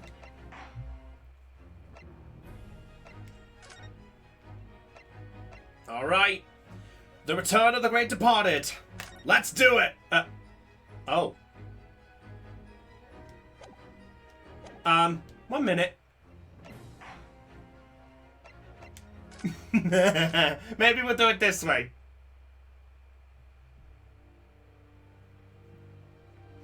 That looked like it nearly spoiled everything by that one. The grand end of the century Great Exhibition of London. Surely there is not a soul who has failed to hear of it. Wondrous new works of culture and industry from every corner of the globe had converged on Hyde Park. Hey, Hyde Park! Welcoming over 50 million visitors. Jesus, was that really that much? Century. Astonished and delighted people of all nations, and ended on a note of resounding success. But as regards to the terrible catastrophe that occurred during the festivities, very few are aware my friend Mr. Herlock Sholmes had a hand in unraveling the matter. For from the shadows, it was he who earnestly unearthed the facts of the case. And like the centerpiece of the Great Exhibition, which rose high into the skies of Hyde Park, Sholmes's brilliant deductions, as clear and lofty as the Crystal Tower itself, brought the truth to light. okay. We're here at the showground of the Great Exhibition, which is absolutely packed with people. Dateline 1932. The weather is unusually fine, and we're about to witness a most extraordinary scientific experiment. Huh? Ladies and gentlemen, the 20th century will see steam engines and electrical power dominate the world. Horse-drawn carts will give way to the motor car. Ships will sprout wings and take to the skies. And today, we showcase even more advanced technology. A glimpse into the future. A world first. A demonstration of my super high voltage instantaneous kinesis machine. What? A man will literally be disassembled by a pulse of high voltage electricity and beamed to another location. Teleportation. You've made teleportation. Scotty, beam him up. Whereupon his body will be reassembled by a series of complex calculations exactly as it was before. What? Which nut job?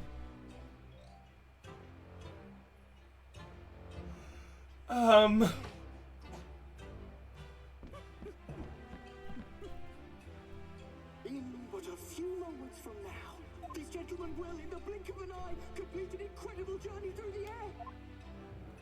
To arrive an instant later on the Crystal Tower behind you!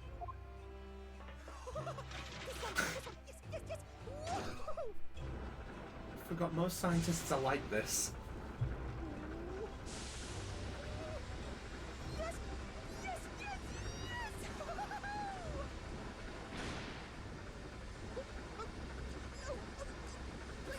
Half expected this.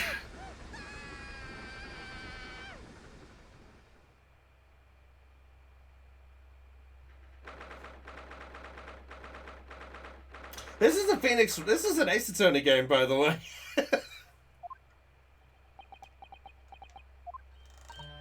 No, are you listening? Oh, sorry. What was that, Iris? What's the matter with you? You've been miles away all morning. For breakfast? No, that's not it at all. What were we talking about again? Today's paper. It's full of news of the Great Exhibition again. Oh yes, the Great Exhibition. I'd like to go sometime.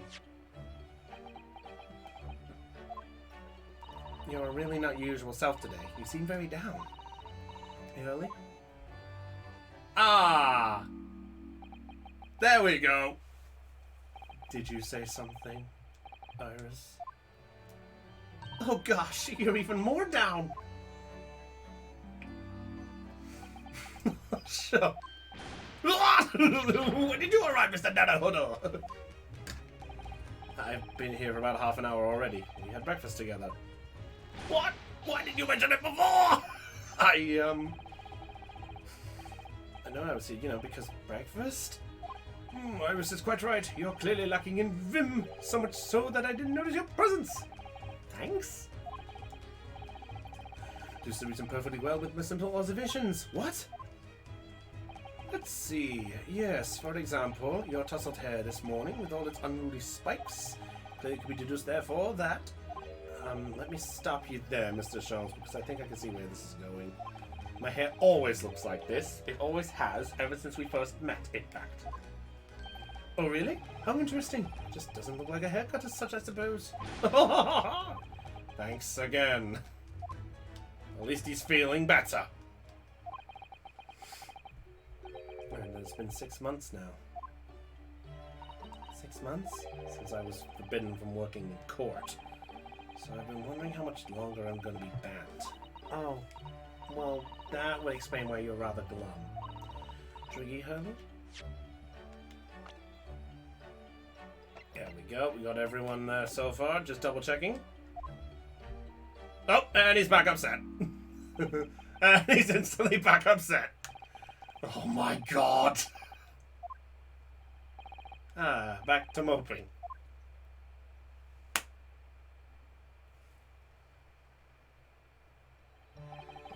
What's the matter, Mr. Sholmes, today? Even more down in the dumps than me. I know, when the Great Exhibition is open. Excited. I want to, of course I do, but I can't. Not for the time being. Why not? Why not? Why not? Because I'm a great detective, after all. So you're embroiled in some tricky case that you can't be distracted from? That it? I don't remember hearing that you're working on a case, Hurley. I suppose I should try to find out what's going on. Well, before we do, let's get the info of the day. What's in the melting pot today? The blue carbuncle? The Hurley solved ages ago with theft of a precious stone. Oh yeah, we had this one, but I had this one before. What's up? Oh really? It was blue, was it? Well, that's the thing. Yeah. Yep, back to adventure! Stone Dimson actually was. That's the real mystery of the case. Proper Sherlock Holmes conundrum, huh? Get my ears.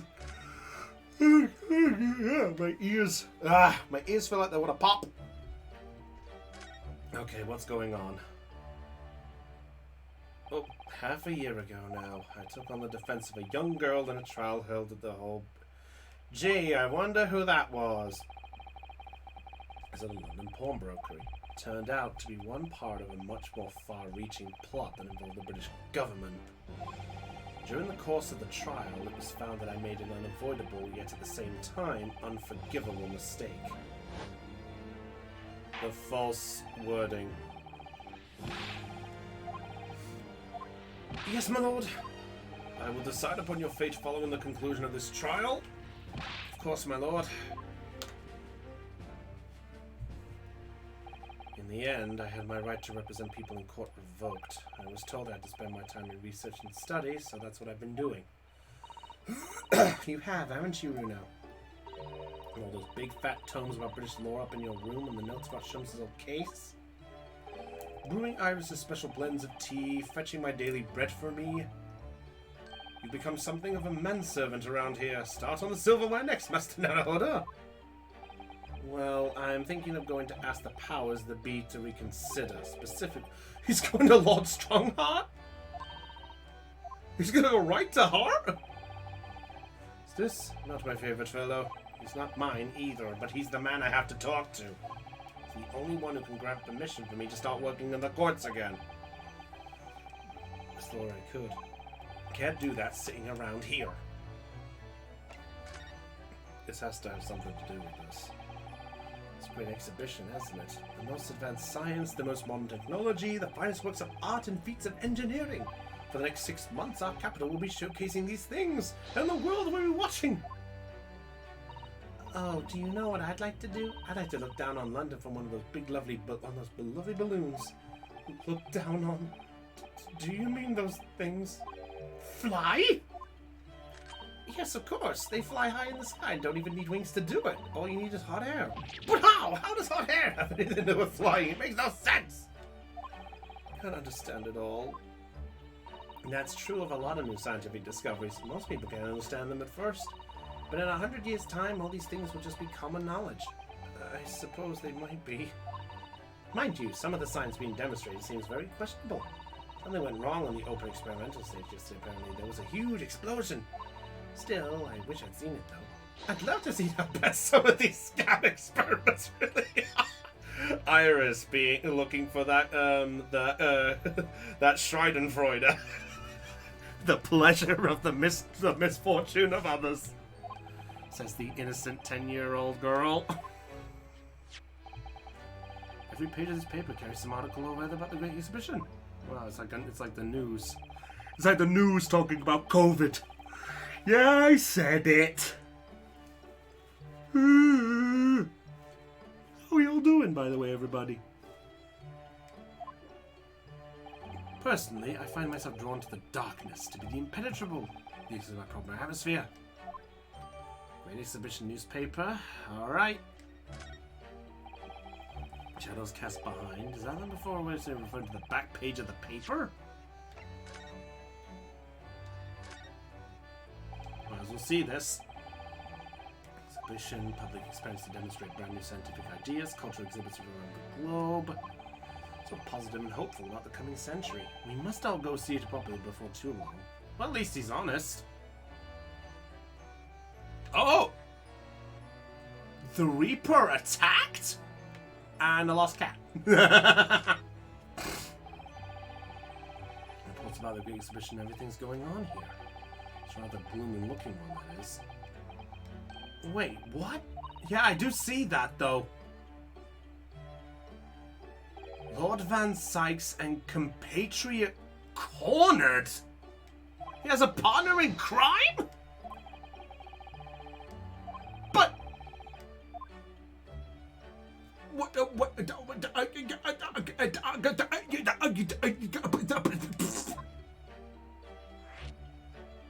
First the mood.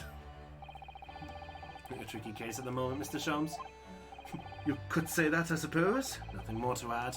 That's not like you. Is it? Shush!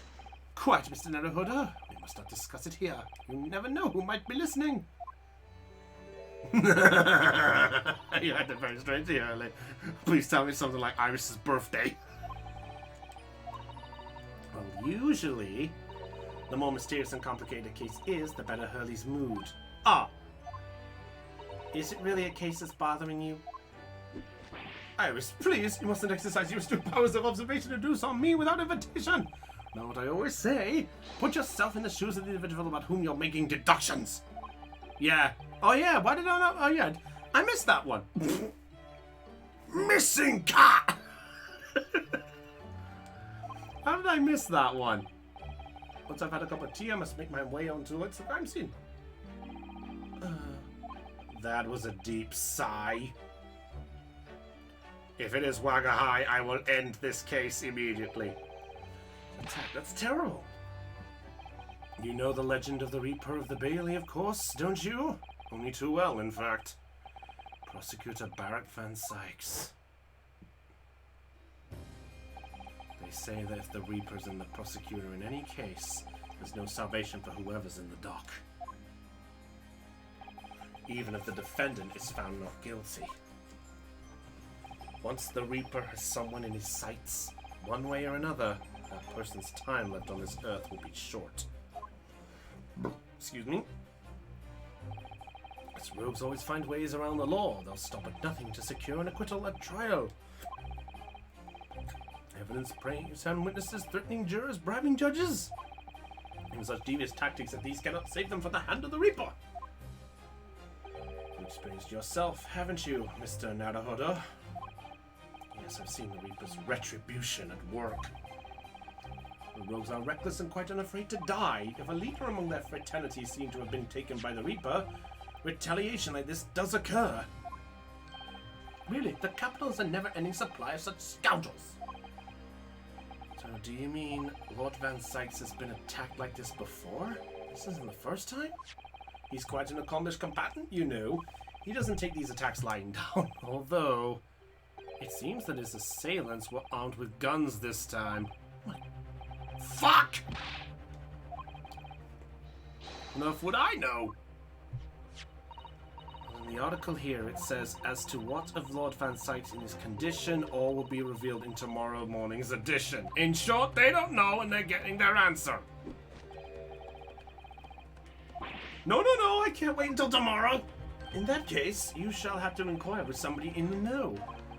But who? Lord Strongheart. We gotta visit Strongheart regardless. Oh! He's in close. No, yes, understood. See you later, Mr. Shams. Ha! You really are a shameless liar sometimes, my dear fellow. What? You seek to put me off my guard and follow me, don't you? Well, you would be wasting your time. The thoughts hadn't crossed my mind, but now I'm wondering where you're going. Suddenly went nearly delirious laugh. See you later, indeed. Away to Denny's. He's still laughing on his way out of the door.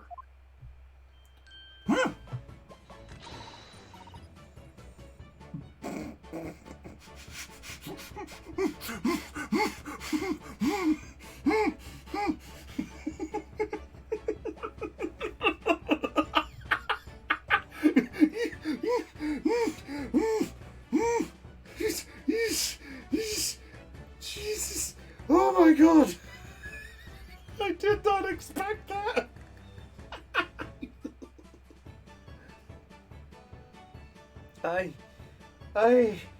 I have no words. I can't breathe. Oy.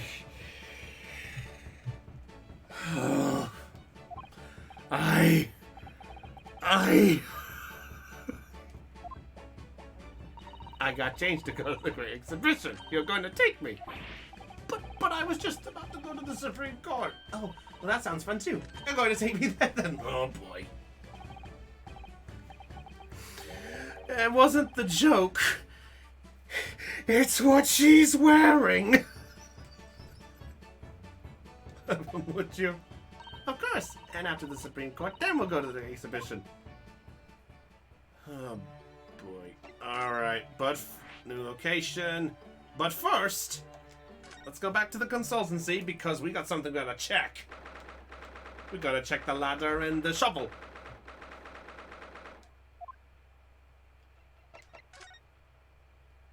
Get the shovel. The office spade. Now that Mr. Sada's gone, the Chevaliers aren't represented to correct me. Maybe I'll have to do it myself. That's not a spade, Mr. Naruhodo. It's a shovel. Ah, so you're a spader, are you, Runo? What, you want to battle it out? Alright, I'm not gonna argue with a native English speaker who has some kind of a gun.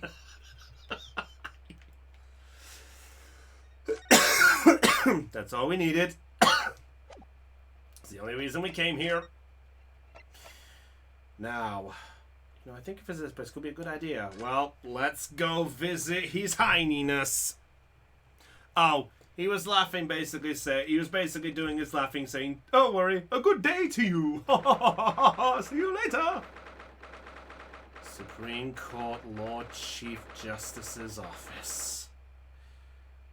Where is he? Months now since I was last here, but some things never change. I have the sense of a boding I always seem to feel in this place. Oh, it doesn't seem to bother Iris at all, though. She's happily reading over there. Oh, I love this place. I always find so many interesting books here. Of course, I was forgetting that you've been here before. 6 months ago. It was when we just met Sasato, when she was, yep. Ah, I understand you wish to speak with me. Ah, Strongheart. Good to see you. Let's see, since you arrived and requested an audience, it's been 4 hours, 32 minutes, and 26 seconds. I've kept you waiting a while. My apologies. I've got a weird thing about Strongheart. He gives off impressionable, but I don't think he's bad. Although I didn't think he was bad guy from the beginning, though. He doesn't seem like a genuine bad one. Good to know. Good to know that doesn't appear to bother him at all. Male Strongheart, Lord Chief Justice of London. He's the man who allowed me to stop practicing as a defense lawyer officer. Can I just say, I love Strongheart's theme. I love his music. And we savored the air for a moment in his grand office to understand his preeminent status. As you will be aware, the Great Exhibition of London is now underway at last. We're extremely busy as a result. Policing the grounds, guarding the new technologies, dealing with petty crime. Yeah, he does. I don't know much about him, though. I like him, though. So next month we shall open the International Forensic Science Synopsism. Oh, I've not heard about that. Investigating authorities from 40 countries around the globe will be taking part, including from your own land. Oh! Forensic science is the future. The world must improve. Oh, so it's basically all about learning about how the world is doing, so fingerprints and such. As we're the hosting nation, I have much to do, and it is my highest priority. If others must wait for my attention as a result, so be it.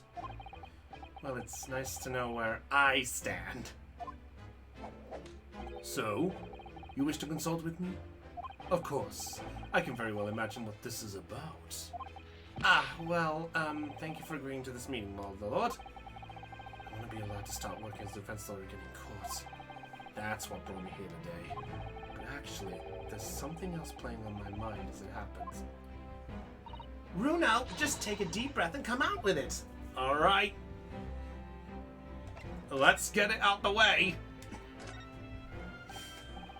Have you seen this? The reports of the overwhelming success of the Great Exhibition? Of course.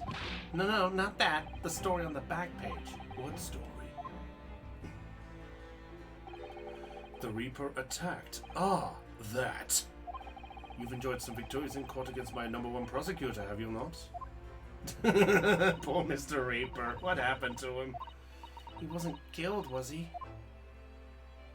There's no need for concern. Lord Van Sykes would not be so easily dispatched, I assure you. Oh, sure, yeah, he'd just carry his scythe around and we go done. Well, actually, no, all you have to do is just look at them. Yeah, he just looked like this. Go away. What's happened? I'd love to know. Very well. If it interests you. It does, strangely. Alright, let's get our information. Okay. Permission to work. I actually came here to ask for your permission. Go on. 6 months ago, my right to work in court as a lawyer was revoked and I was told to spend my time studying. Obviously, I'm very sorry for what happened, but the thing is, we understand what it really means to defend someone under the rules of a foreign justice system. And I desperately want to have another go. Please permit me to enter the courtroom again. Mr. Naruhodo? Yes? Here it comes. I'm sure you haven't forgotten your position here, have you? At best, you are a substitute for your compatriot. This was never your intended role. Well, that's true. Yeah, it was supposed to be Kazuma's. Best friend on the study tour, not me. It should have been Kazuma. He was so determined to bring change to our own justice system at home. That was his calling. Oh, right. Yeah, I forgot about that one. Well, we fully understood. Once again, the second case took the fucking mentor away. Again! He did it with Maya. Now it did it here. Not saying it's a bad thing, but...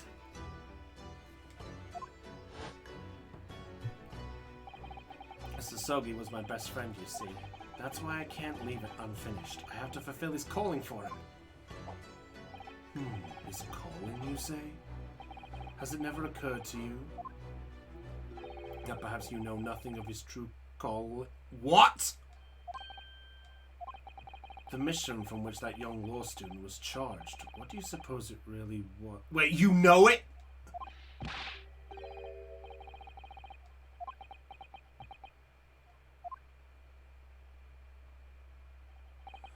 Never mind.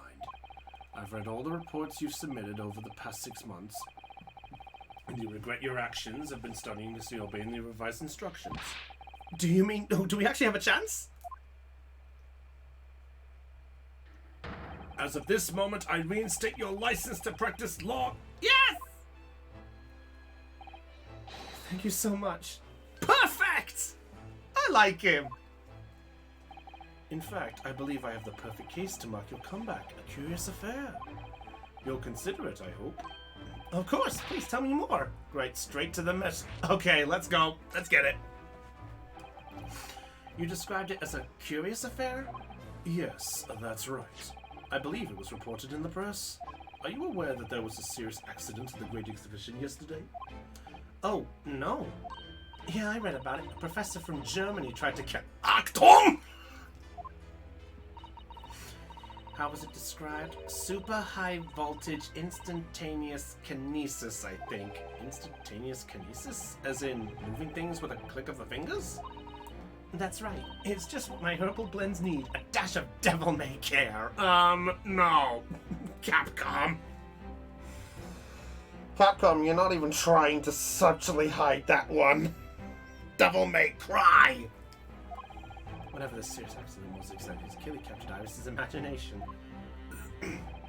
It's an unfortunate business. A large explosion engulfed the public experimentation stage and a man lost his life. A certain Mr. O.D. Asman, an investor and a well-known figure in society. A large explosion? A man died? The man responsible for the experiment was Professor Albert Hairbrain. Albert Hairbrain. Hairbrain. Detained immediately after the incident, is due to appear in court tomorrow. On the charge of murder. Oh boy. intend to take on his defense, you should hurry to meet with him at the prison. There is very little time left for you to carry out any kind of investigation. Of course. And murder. I feel out of my depth before I've even started. Still. I should go to the prison straight away then and try to meet up with this German professor. Don't you think? Definitely. Oh yes, one more thing about the case. Yes. Oh, I know it's an actual saying. I was just trying to be funny. Just trying to be funny.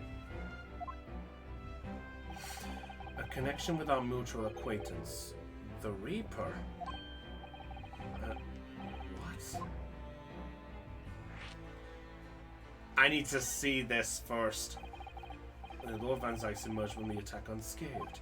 Street ruffians are no match for that man. He's a very capable fighter. But that's incredible. They were armed with guns. The attack, though, do we know? It's related to events that occurred a month ago. A leader of one of the capital's criminal organizations was indicted and prosecuted by Van Zykes. Ah! But the man was acquitted. I have no doubt large sums of money were involved behind the scenes. Typical bribe. A deplorable situation. Members of the jury were bribed, it seems. However, despite winning his freedom, the man in question met a dramatic end yesterday. Suggesting that was the work of the Reaper, surely? His henchmen certainly seem to think so. A man by the name of Asma. What? Wait.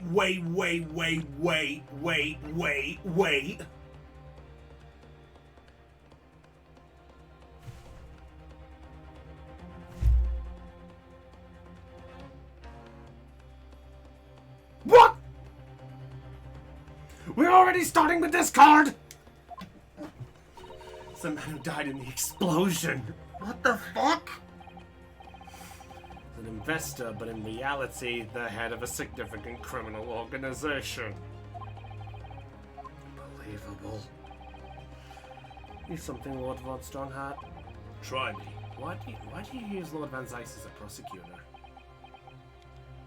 All the criminals who manage to get off in court then meet with mysterious ends outside the courtroom? That's a very funny. Van Zykes first. I know there's no evidence that he actually is the Reaper in that sense, but still. Something's clearly going on here. I have Van Zykes work for the prosecution service for two reasons. Firstly, the man is the best prosecutor in the capital, bar none. And secondly, any deaths of criminals that have occurred outside the courtroom following his trials are nothing to do with him. How can you explain that way somebody died with not someone's hand? Van Zykes may have earned himself the moniker of the Reaper, but he is no killer. So he will continue to prosecute on behalf of the Crown. Unless he wishes otherwise, of course.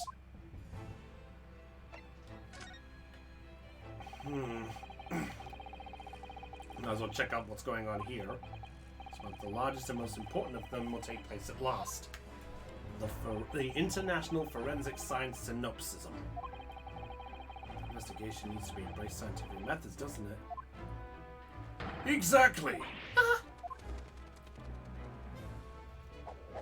London, the global epicenter of culture, science, and wealth, now has a population exceeding 6 million.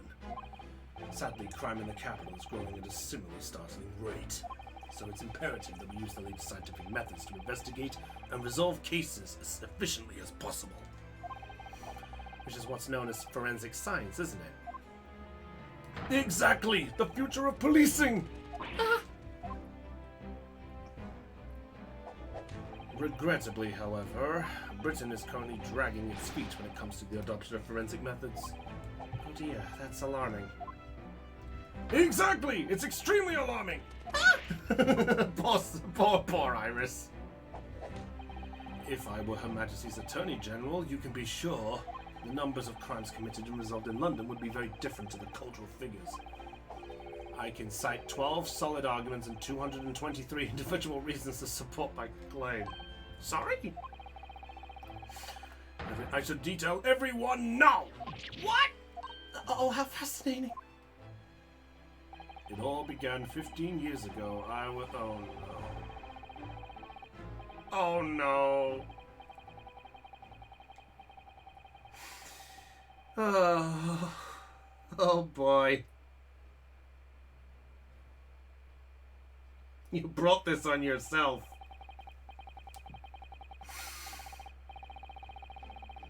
Sleep. And that more or less sums up my feelings on the matter. In the simplest of terms, of course. Essentially, to formally establish a forensic investigation division with Scotland Yard. That is my mission. Oh, right, yes. That's wonderful. Exactly. Wonderful is precisely what it would be. And Iris has gone back to reading. Iris isn't paying attention at all. She's got her nose in another book. Her way to get out of it. Oh, is it over? Did you learn anything useful? I actually drifted off for the most part. He's surprisingly ardent about forensic science. Interesting, though. But about that... forensicing different matter? I've got a bad feeling about this. I'm already 11 hours and 16 minutes late. My colleagues may be starting to fidget. 11 hours late? That's quite something. That meeting had already started when I was back here for this engagement with you. So, lateness was inevitable. Time stops for no man. I'm sure it stopped for me during those 12 solid arguments and 223 reasons. I'm glad. Zykes now. Good point, yeah. I would assume he's at his office. Oh shit! What's his mouth?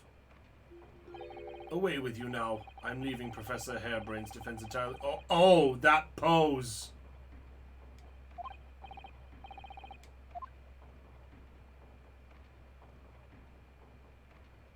You know, I somehow have a bad feeling about him now. I think I might have been right.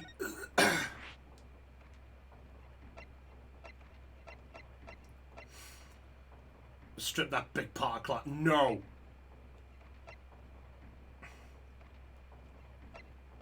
I kind of want to check his office. Let's check his office. Let's see what Van Zyke's office is like. Oh my god! Ah! So he has a thing for his chalices and the fucking... Oh my god! That's adorable! It sends a chill down your spine, doesn't it? What amazingly deathly atmosphere. Oh, is... I hadn't noticed his or her presence. I wonder who it is. What are you doing here? Huh? Ah! Van Sykes! Hello! And goodbye! He's as unwelcoming as I thought he'd be. Actually, maybe even more so. I'm glad to see you're well. I am. Who's that person over by the wall being punished for something or other? No punishment is taking place here. Oh. It's my apprentice, and he's sitting there of his own free will. Didn't know you had an apprentice? Oh, it's the... okay, the one in the figure. He's very able in combat, a requisite skill for anyone under my tutelage. Are you referring to the attack on the Reaper that was reported in the papers? The Reaper? I'd be interested to know the Reaper's true identity myself. Assuming, that is, such a fabled fiend generally inhabits our great... What? But you're... Hang on. This is the achievement. Presenting the armband.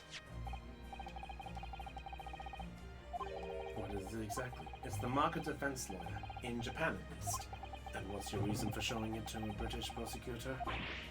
Well, I don't know, really. I can understand, at least. There's merit in reminding yourself of who helped you become what you are today. Oh! But that's a personal matter. Something you may want to keep close at all times, not something to flaunt. No, I suppose not. Thank you for understanding, though. Hey, oh wow, that's a silver trophy! Alright. Lord Strongheart said the assault last night was some sort of revenge attack? True, carried out by henchmen of O.D. Esmond's criminal organization. The investigation and their arrests were imminent. Presumably some hope to kill me before that happened. O.D. Esmond. He's always masqueraded as one of London's most powerful financiers, a global investor. But his enormous wealth came to him by underhanded means, via his criminal activities. And he used that money to buy himself a verdict not guilty when he found himself in court, didn't he? Being prosecuted by you, Mr. Reaper. But the man got his comeuppance in the end. Yesterday, in fact. In extraordinary circumstances. It was a most unusual cause of death. I know about that. Super high voltage instantaneous kinesis gone wrong. Mr. Asmund died when the demonstration on the pub experimentation stage ended in an enormous explosion. Correct. And you think I have some kind of divine ability to cause an accident like that to happen? Well, no. Well, no. That does seem a little far-fetched. This man really is the fabled Reaper, then he has to be innocent of this particular death at least. It's strange how this has worked out, isn't it, Runo? I mean, what with you taking on the Professor's defense of the trial tomorrow? What? You're going to be defending him? Oh yes, that's right. Though I barely know the man's name yet, to be honest. Albert. Albert Hairbrine. That's right. Do you know him by any chance? Of course. He's a contemporary... What?!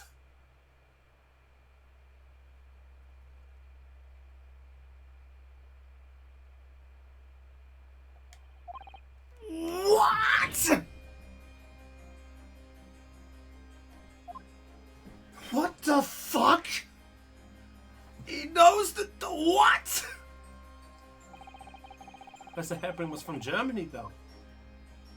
Hairbrine's from a respectable British family. After graduating from the University of London, he moved to Germany to carry out research, that's all. So you were students together. I was in the Faculty of Law, of course, and he in Science, so our paths rarely crossed. But curiously, we got along, though I've not met him since my university days. I certainly didn't expect our next encounter to take this form. Huh! Isn't this familiar? I think something smells. I think it's da butts. And with you, of all people, representing him. Oh, he's going to kill me. He's about to lunge through the TV and kill me. I'm just half expecting the hand to just go. Guilty, guilty. Only if I make it out of this office alive. He's actually been charged with murder, it seems. Yes, I know. Because the prosecution is me. There it is. But you made it sound as if you and the professor have been friends. We are friends, it's true. Then why would you do this? Reaper's in the prosecutor. There's nothing anyone can do to save him. He's doomed.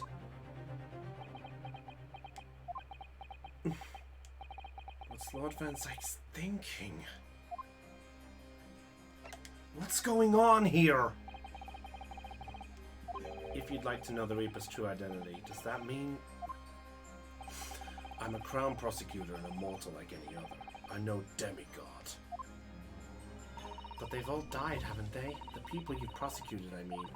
Whether or not the trial ended in a conviction or an acquittal. Those I prosecute are the vilest wretches of our society. People who without question deserve to be found guilty. The world is a better place without them. But that's not true of Mr. Natsumi, for example. He wasn't a vile wretch at all. Nor was Ginny, in fact. She's ever hardworking now. Oh, Ginny! I can't deny that since I encountered you, things have taken a turn. But the point is this. He's gotta be. Let's see if justice has been done in mysterious circumstances. It's a hand of their own kind, not my work. Said the same. He believes you're not involved in any way. Yes, he believes you're true. Sorry, my throat's going a bit. People start to call me the Reaper of the Bailey. The number of serious crimes in the capital has dropped substantially. Oh, it would appear that even the most hardened criminals can be made fearful for their lives. Do you mean to say... I mean to say that if my pseudonym serves a useful purpose, I adopt it gladly and with honor. It's putting you in danger. You could be killed. If that is my fate, let God decide. I don't know how to feel about this. Good on you, Van Sykes.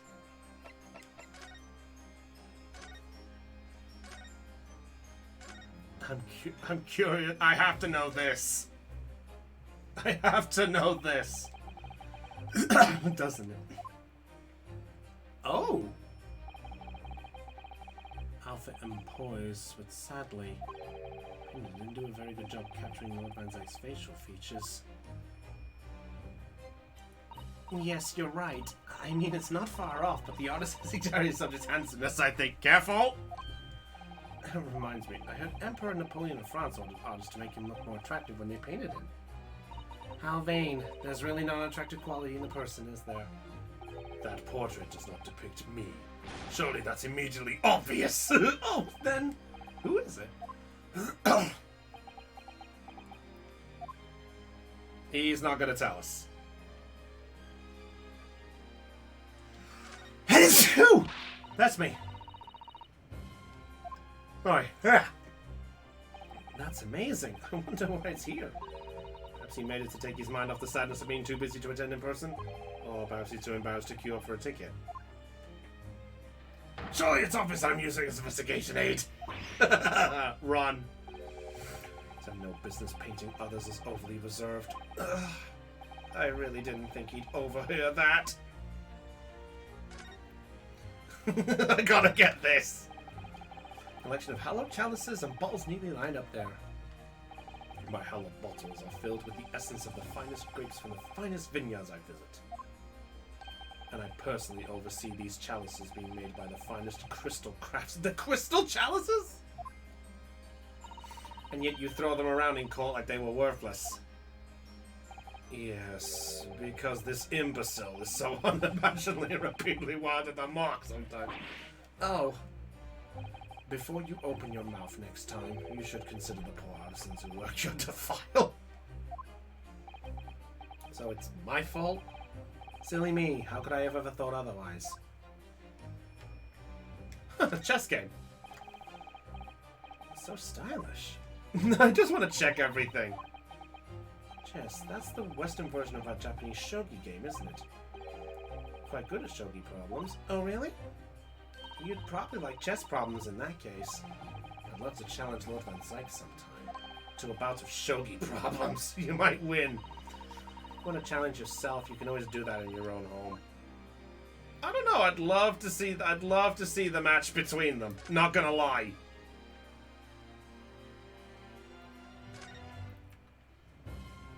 Oh my god!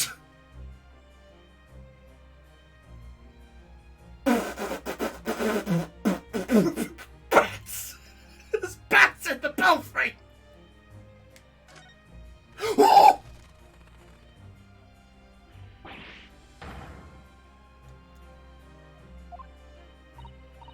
Actual bats!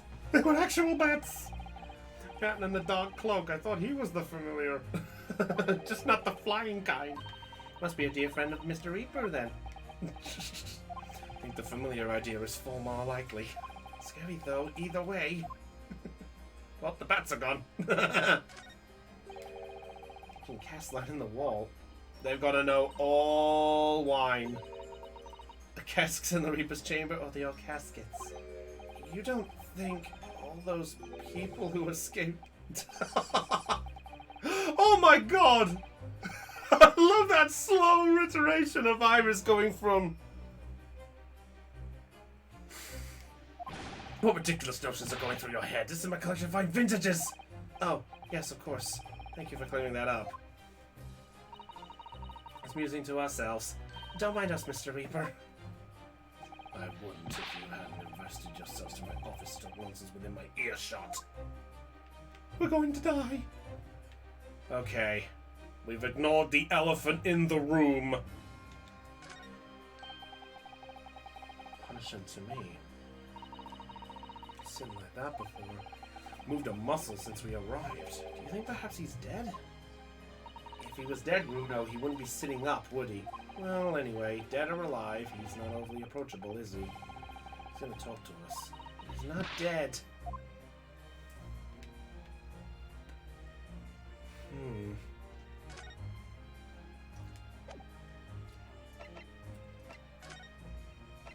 Let's just try this. I found this paper. Ah, yes, it seems there was a reporter nearby when that little skirmish took place. There we go. That's gotta be it. Photographed it was careless of me. It looks as though it was taken after the people who attacked you had run away, though.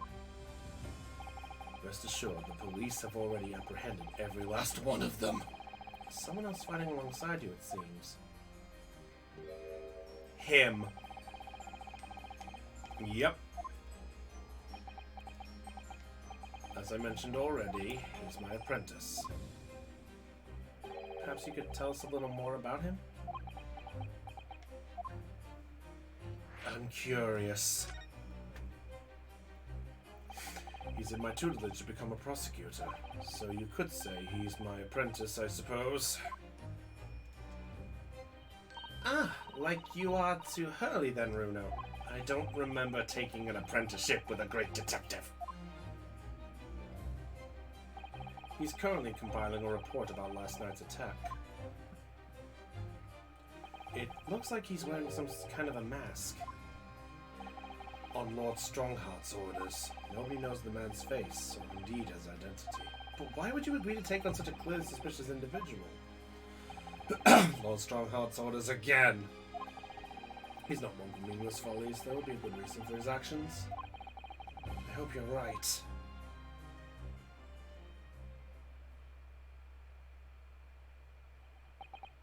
Oh.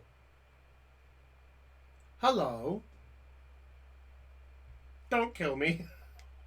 He's gonna fucking kill me. The task is complete? Good.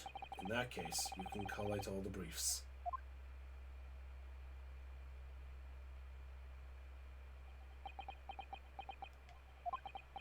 What? You? And he's off. Back to work. Oh boy. This decision yet. Like a first encounter. Don't bother trying to converse with him. He says nothing to anybody from outside this office. Well, Strongheart is strictly forbidden it. Charming! My apprentice, anyway. Oh no, I mean, sorry, I didn't mean to. He just stood there so casually, yet with that flawless posture. It couldn't...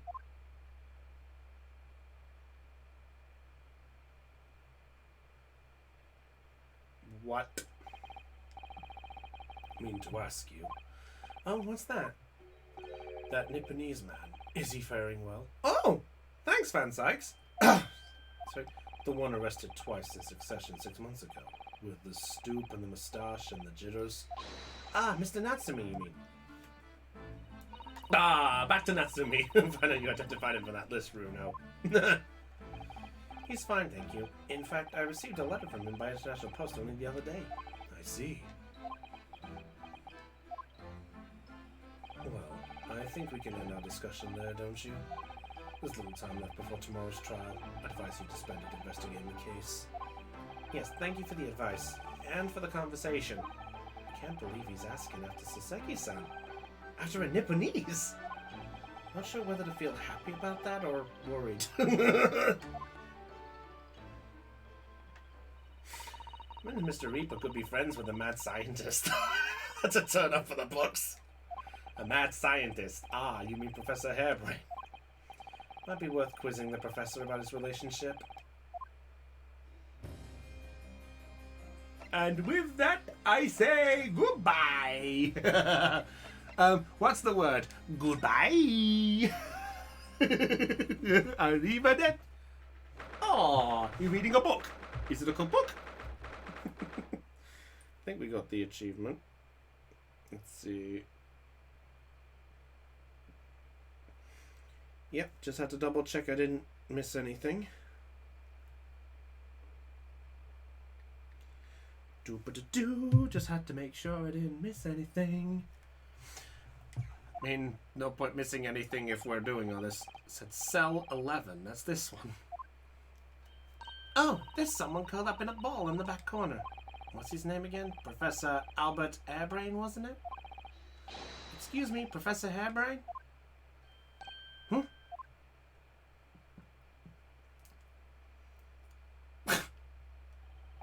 With the German flag as his fucking badge. I love the German badge on there. Excuse Naruhodo, I'm a defense lawyer. A lawyer? What's that music? A lawyer, you say? Would you be here about the experiment? You're going to defend my hypothesis? What is this music?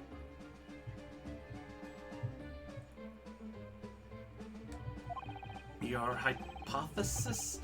Sorry, I don't... Yesterday's demonstration! Demonstration was... I mean, the demonstration was... It was an out-and-out success per anyone's calculations! But despite that... No one listens! No lawyer believes in the science! When it explains your leave at high velocity!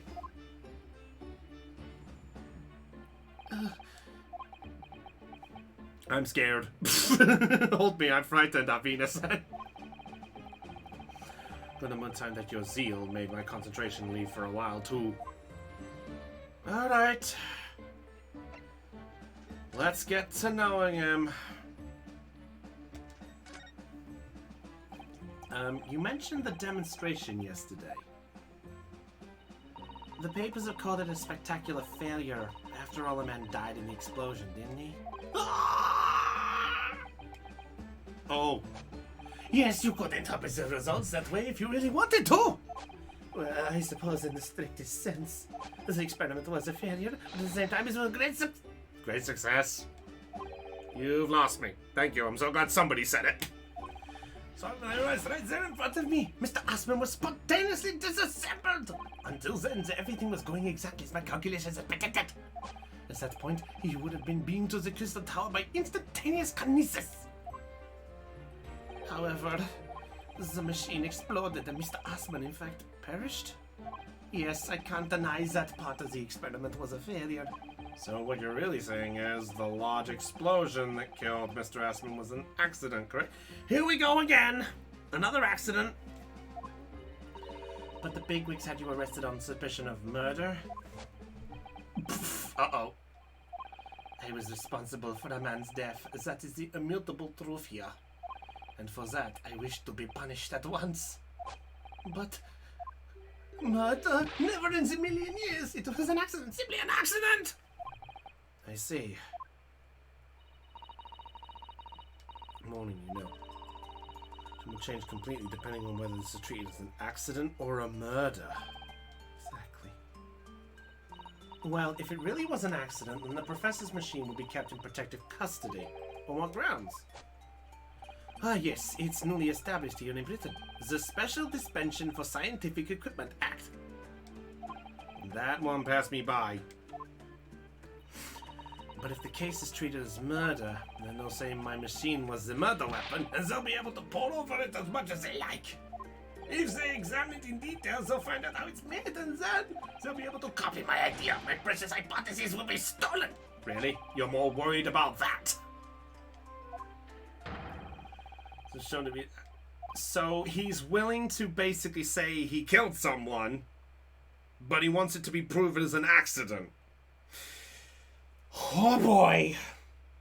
Skin me alive and call me a latte. Well, Well, it's definitely a unique way about a case, I'll give it that. So in short, there was a terrible accident at the Great Exhibition Showground yesterday. Yes! Or rather, no, the devil is in the details. Strictly speaking, there was a terrible explosion!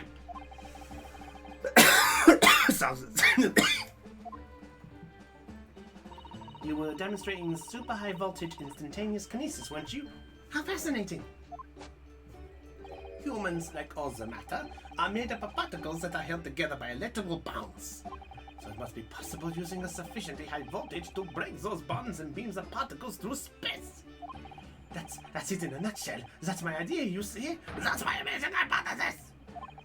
Remind me if they ever dub this game and they're looking for voice actors. I think I might have to try Hairbrain.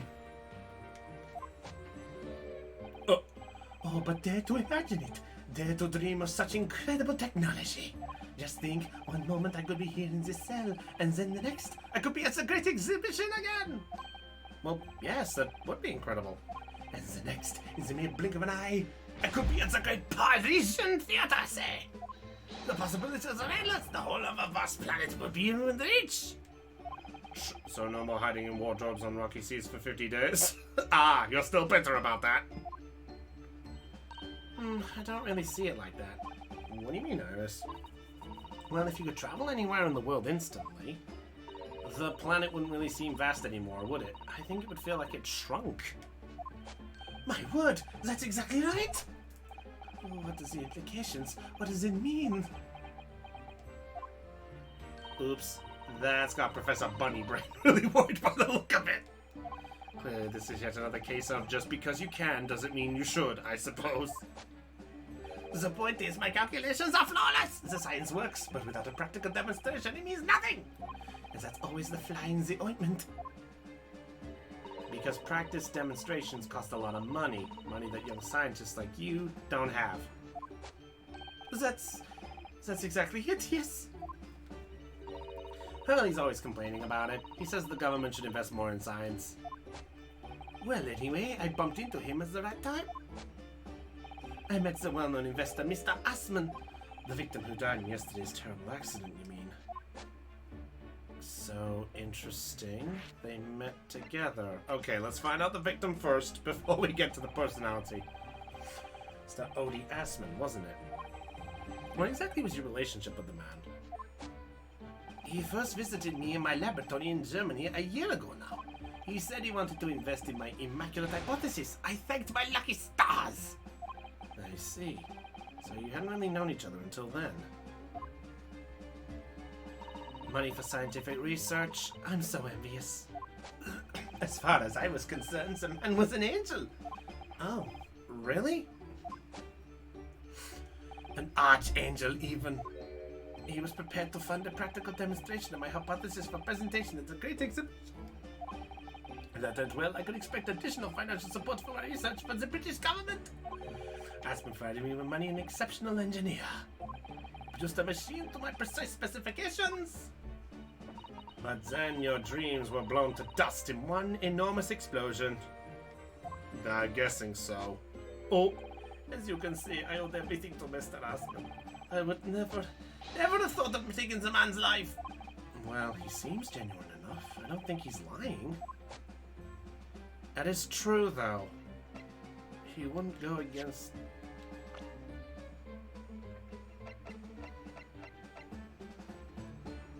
Unassailable man, a friend of Lord Van Zykes. Yeah, that is the fact we still need to know. Isn't Lord Van Zykes is a friend of yours from university days? Yes, that's right. He was studying law whilst Daddy was studying science. What was he like back then? Well, good question. Unassuming, gentlemanly, and all a nice fellow, really. Yeah, I can't even see it. Sorry, I think you misheard me. I'm talking about the cold-hearted, merciless prosecutor, Barak Van Zykes. Was it like when he was at university? Talk about a leading question, Runo. As I said, an assuming, extremely pleasant gentleman.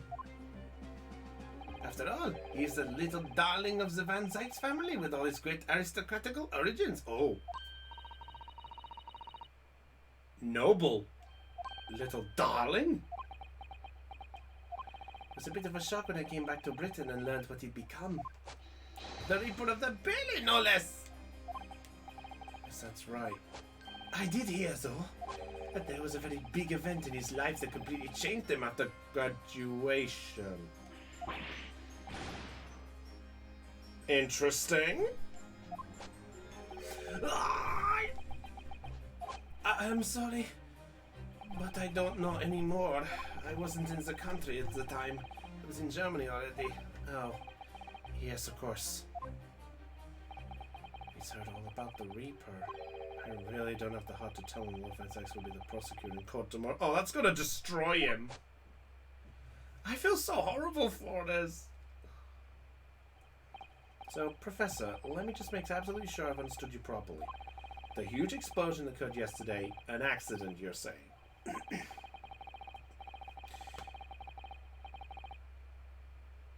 You know, the worst part is, Eon, I think I might know myself.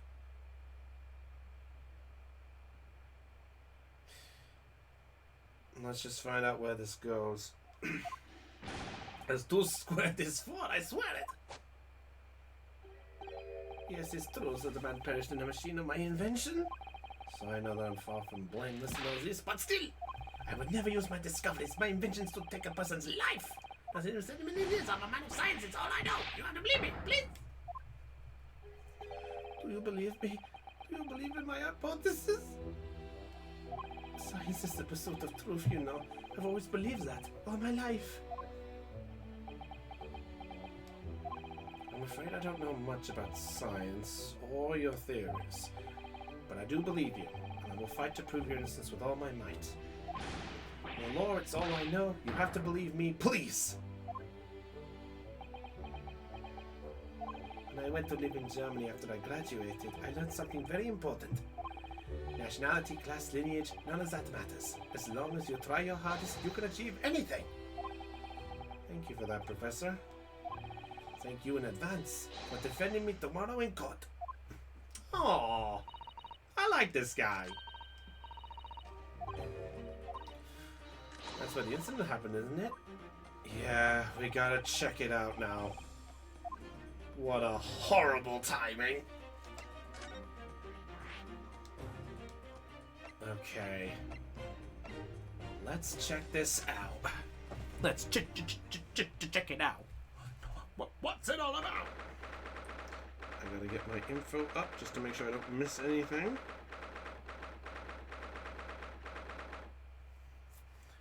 Alright. The showgrounds are a little too big for my liking. Walking around in dense crowds for 2 hours. And Iris is fine. Times 2. Be careful, won't you, Iris? Don't let go of my hand. Aww. By the look of it, here we are underneath the public experimentation stage where the explosion happened yesterday.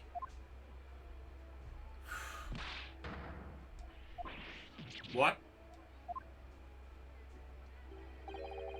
What's that? The voices from up on the stage? It sounds like an argument.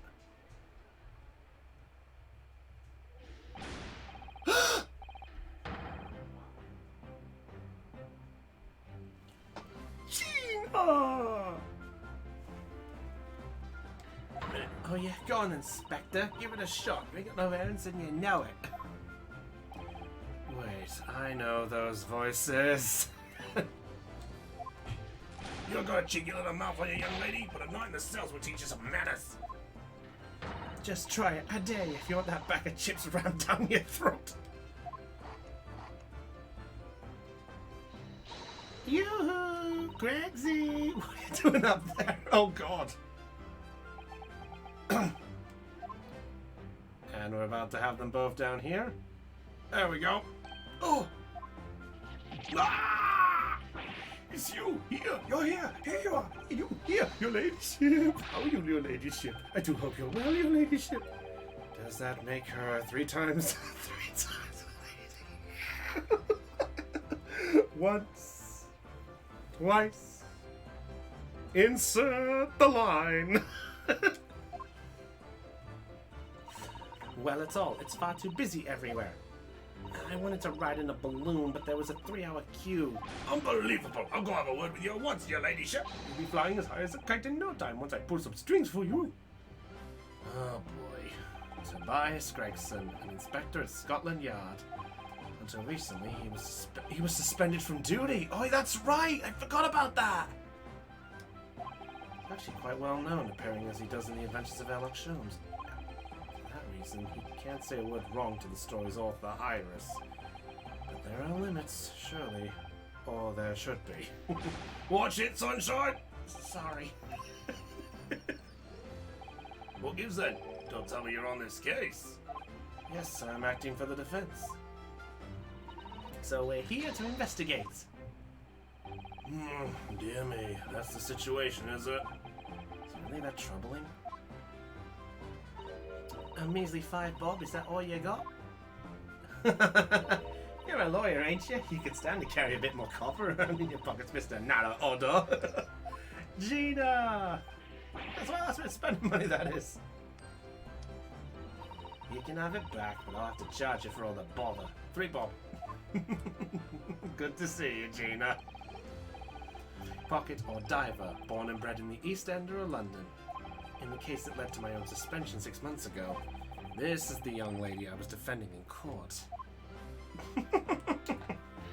What's your problem, Odo? Diver? Pickpocket? What's with all the name calling? You want a bag of chips round down your throat and all, do you? I thought you were proud to be a diver, Gina. You were just arguing with Inspector Gregson about it, weren't you? I assumed you'd been up to your usual tricks here at the showground. There ain't no way to talk to a lady, Odo. Half a year's a long time. People can change. I'm an apprentice now, learning to be a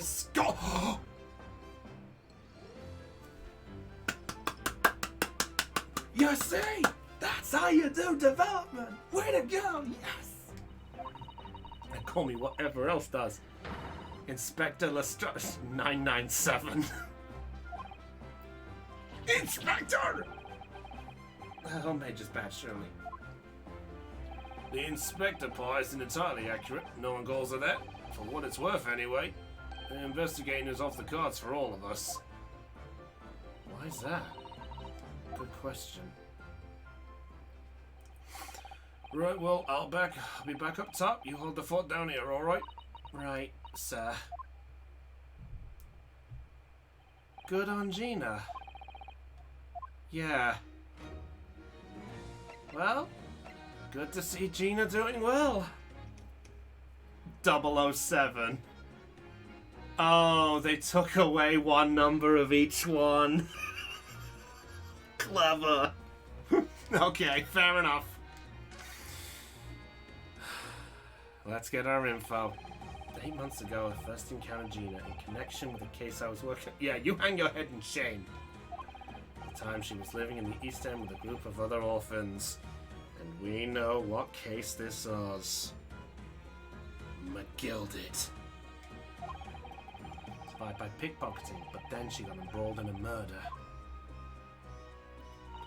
I had a lot of time to think in prison. I realized I couldn't go on like I was. The diving weren't working out. Oh, I'm so pleased to hear it, Jeannie. Well done. So, you went from being a pickpocket to a detective? You got it. Good, innit? Inspector Lestrade. Sounds like something out of a book, eh? Oh, it kind of is 007. I can see it now. Talk about a sea change. And then there's Iris's old man to think about. Iris's father, you mean? Yeah, I promised her, didn't I? I said I'd get all the police forces around the world to pull out the stuff. Oh! Just a small promise then, nothing serious. Oh, Jeannie. Credit to Gina. She fucking changed in this. Good on her. So anyway, that's how come I had to go as a test for Scotland Yard. Only trouble is, I don't read so well, do I? Just a small problem, nothing serious. And that's when Hurley approached Gregsy and asked her for help. Oh!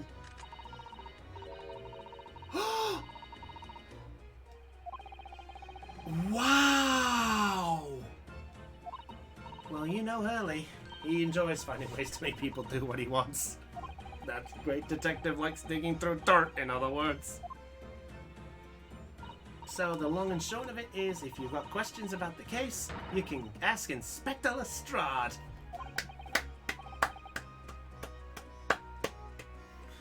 I have no words for this. I have no words about this at all.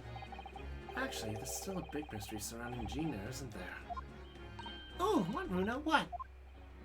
Well, 6 months ago, Gina was the defendant in a trial prosecuted by the Reaper. A trial in which she was found not guilty.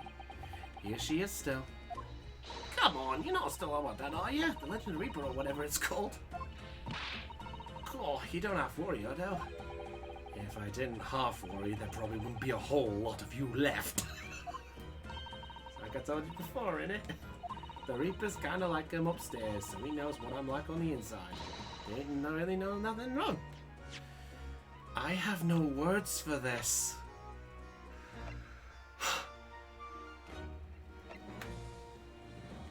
I have no words for this. This is incredible. Edging a point. What about Mr. Natsumi in Japan? He's perfectly fine, isn't he? Well, that's true. Perhaps the Reaper is more discerning than I thought. Exactly. So I ain't worried. I'm totally fine. Well, let's find out what we got. It was out of this world, it was. The brainy bloke pulled a bunch of levers on his machine and suddenly started billowing smoke. Just went pop. Ain't seen a better experiment here yet. Sorry? You mean you saw it, G? With your own eyes? Yep, she's legal age. Wait, is she 18? Oh, she is. Yeah, that's right. Okay, yeah, 18, legal requirement for age. That was the legal requirement to age for work. Inspector Gregson, I suppose. It's going to take some getting used to. I have to say is I'm on duty and I can do whatever I want to. Get this, I was up in one of them flying balloons when it happened, watching it from a... Oh! You're so lucky, Genie. Oh. Maybe later. Put the boss in his place already. You'd have no trouble at all. No, no, no, you can't touch Scotland Yard, Iris! We'll see. Anyway, what I don't understand is this. Exploded so spectacularly, how could Professor Bunny Brain still be claiming his experiment was a success? Snacko detective! What are you talking about? Not the slightest. Also, Red, good to see you. I just realized it was Reddy you saying there. Good to see you. How you doing, my friend? Sorry, I just noticed that. I'm so sorry. A successful experiment? Shortly after the whole machine blew up, no one could call the experiment a success. It's like I said, it did sort of work. I mean, yeah, there was a great bang. Where do you think they found the victims? Oh. Oh, I get it.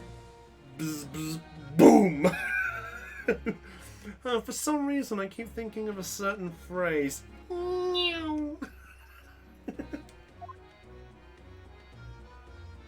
Well, that explains the hole. He is a mole and he lives in a hole.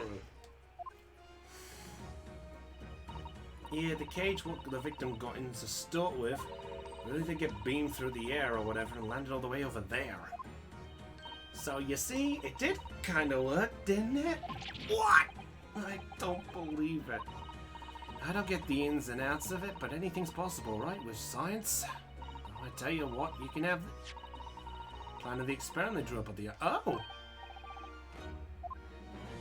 Yeah, go on. I had 3 bob off you before, so fair's fair. Yes, I didn't actually give that to you, did I? Okay, so we got a sketch. An earth-shattering kaboom? No, it was a tower-shattering kaboom! So that's the diagram. Cage, tower, balloons, gun. Not much we can really say about that. Something Inspector Gregson said before seems a little strange. For what it's worth anyway, investigating is off the cards for all of us. Why him as well? Yeah, Noni or Gracie ran off after that without explaining himself. Alright, there. The boss said no one's allowed to investigate that weird machine what blew up yesterday. Well, that's not fair. We represent the defendant. In that case, could you at least tell us what you've learned from your investigations? Nah, you're not getting it. We ain't allowed to investigate neither. Why? The boss called them again? The Forensic Investigation Team? Ah, fit! Apart from them, no one's allowed to lay a finger on the scene. A bit funny, ain't it? So even Scotland Yard's own detectives can't investigate. I've never heard something like that before. I'd have a gander on the quiet though, but the boss caught me at it. You probably heard him giving me an earful about, that was the argument they had. I think you were giving him as much of an earful back as I remember. Yeah, well, sometimes I think it's all them chips what make him so stubborn. Go on, see if you can get through to him. He's up on the platform above us, is he? Where the machine that exploded is? We can try, can't we, Bruno? Gregsy will listen to us. No, Gregsy will listen to you.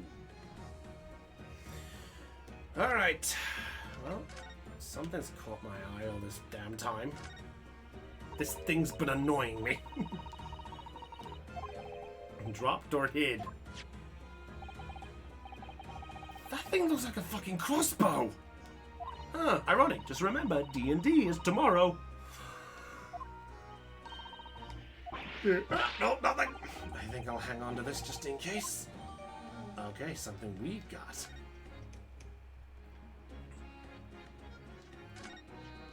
And a cloth. It's not like any fabric I've seen before. It's very thick and stiff. It looks extremely durable. It's canvas, I think, with some sort of rubber backing.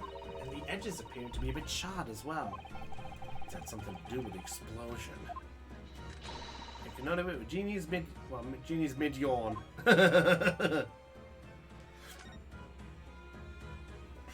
Interesting.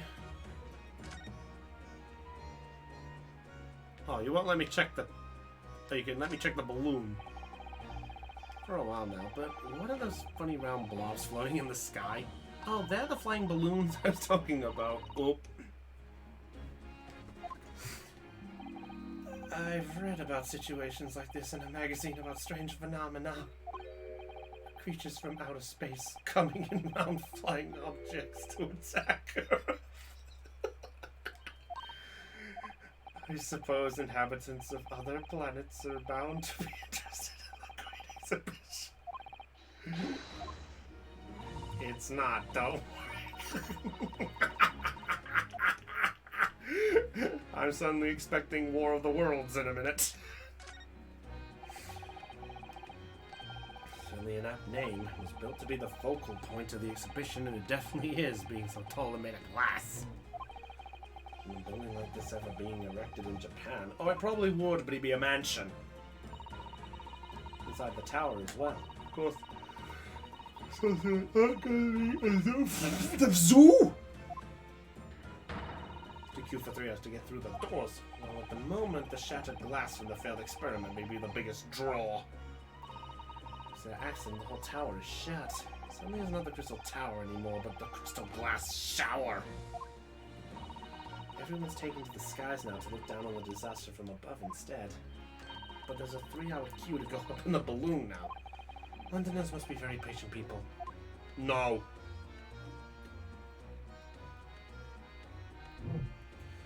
Okay, I think that looks over everything.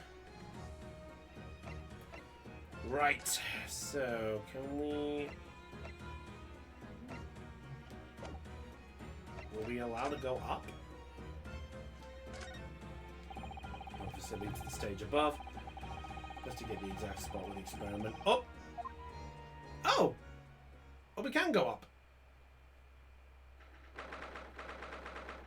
Gun. Gun. Big gun. That's a gun. So that's it, is it? The machine that blew up? Ooh, it must have been a magnificent explosion. I've seen my fair share. You've seen things like this before, you mean? Of course, Hurley's always doing experiments that end with a bang. In fact, in his own words, explosions are the very essence of chemistry. I mean, she's not wrong, but... Smell of burning that frequently comes wafting up the stairs. One time he made something that exploded with such force it took the roof off the... It's hard to get too excited about that, given I now live in the roof. Yeah, I was waiting for that. To investigate. Well, there's Gregson. And thought about something whilst eyeing up the machine carefully. Just looks confused to me. It's still the same thing.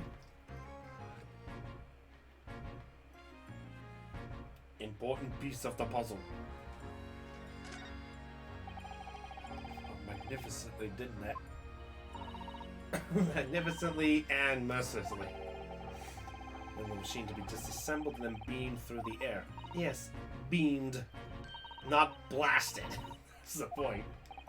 Yeah, that part's crucial, really. Even possible, though, Iris? Oh, Runo, I'm just a child. How should I know? A child when it suits you, you mean? From what I can tell, I think if you were to pull this lever here... Stop! Don't touch that! That was practicing instantaneous kinesis the way you flew over. Please, your ladyship, I didn't mean to startle you, but I can't let you touch anything up here. But you can have some... Oh, the tea.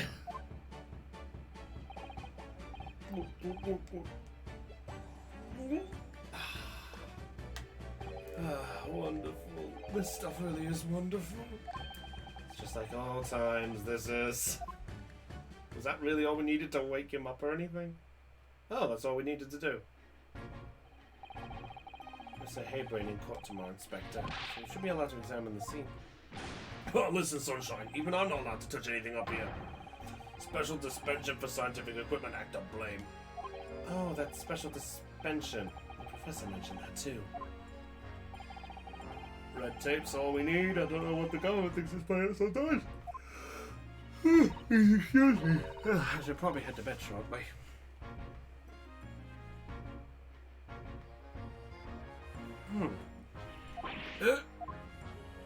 Surely that's alright, isn't it, Gregsy?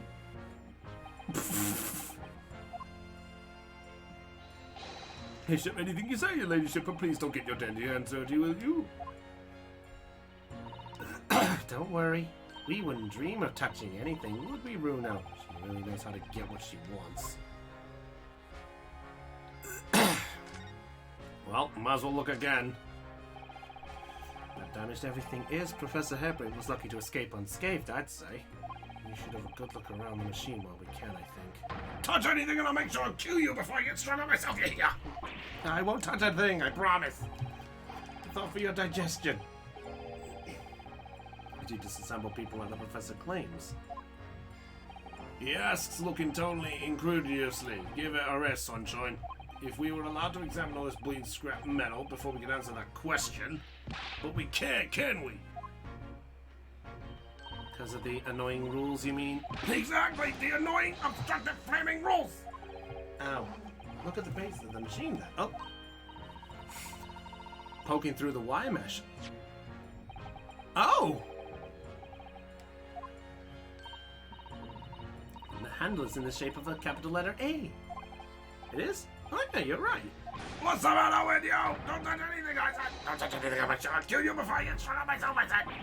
Yes, I understand. Sorry. I only touched it a teeny weeny bit. You see, I'm very curious about this screwdriver. Really very, very curious. Of course, your ladyship. You're so clever, your ladyship. Fancy watching something like this? I'm the one who did it, you fucker. You have it. But Runo found it first. I assure you, I'll investigate it thoroughly. He's gone off with it. That was very mean, I'm afraid. Why do I get the feeling I missed out on information? I did. Oops. Well, let's point at the gun. Crystal Tower. I suppose once people are disassembled by the machine, they shot out for that thing to wherever they're going. I don't think we're supposed to shoot anything, Bruno. It was set up to beam people to the tower where they'd be reconstructed in the original form. Well, I don't like the look of it. It's just staring at me funny. I suppose that's true, yes. But nothing ever goes according to plan, does it? Ah, the balloons again. Anything else around here? Okay, now we can talk to Gregson. Okay, fair enough. So now we can do it. Just need to somehow disassemble a man's body. Beam him across the Crystal Tower. It's an extraordinary thing to attempt, especially in public. True, it's by far the most unusual experiments planned for the exhibition mind. To be honest, I'm a bit surprised it was allowed. Carrying out something so dangerous with so unexpected is present. I mean, the government's doing everything it can to promote new science and technology at the moment. And I'm more worried about being ahead of the game than the old spot of public safety infringements. They could be the first to develop some new technology. It makes Britain more powerful in the future, you see. Yeah, I suppose that's true, in a way. So they're being placed this heavy emphasis on scientists' rights at the moment. What sort of rights? They're making it so the annoying theories their brains have remain their legal property, as it were. Developing a practical idea. Oh, okay, so they're basically saying, you thought of it, you've got it. This coppers aren't allowed to touch this crime scene. New high-frame special dispensation for scientific equipment act forbids it. My nose is being itchy. Ugh, I hate when it gets itchy. Ugh, You guys had that.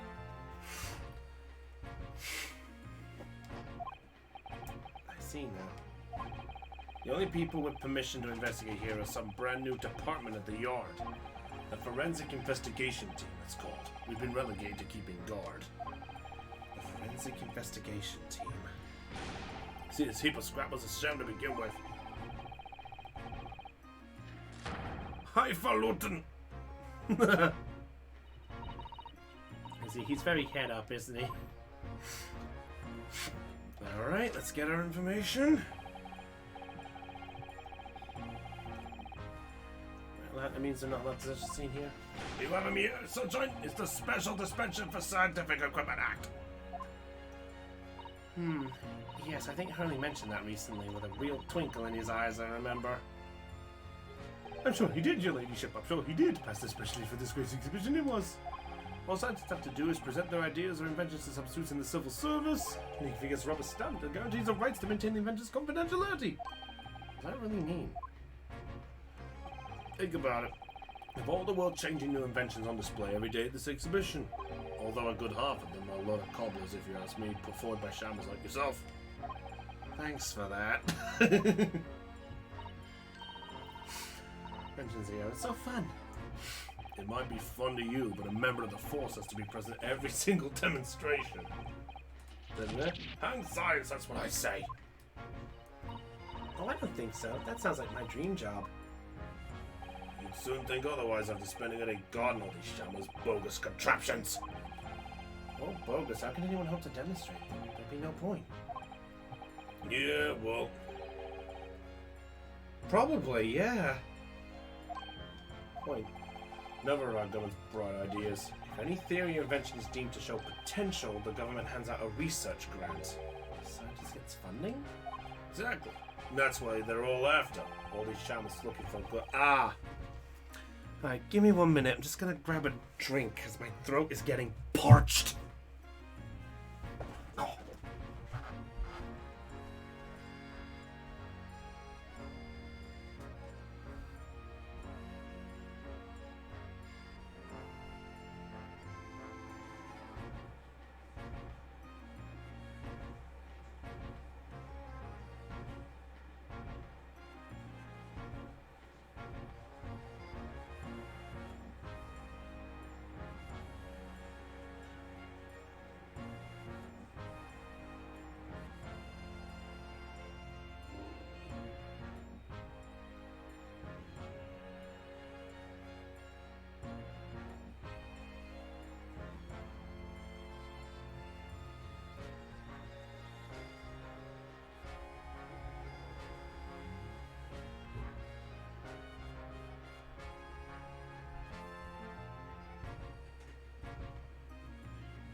Okay, everybody, I am back. So sorry for that.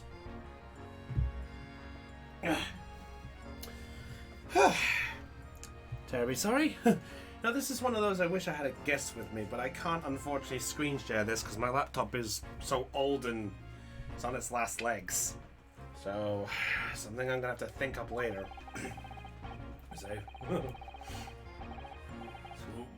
So, as you can see why I say it now, can't you? Hey, Science! Hang it! Oh, maybe I can see your point. Alright, let's speak to the hairbrain. Emerson works in Germany conducting his research. That's right, came back to Britain especially for the Great Exhibition, as I understand it. After one of those government research grants. Actually, we learned something else about the professor earlier today.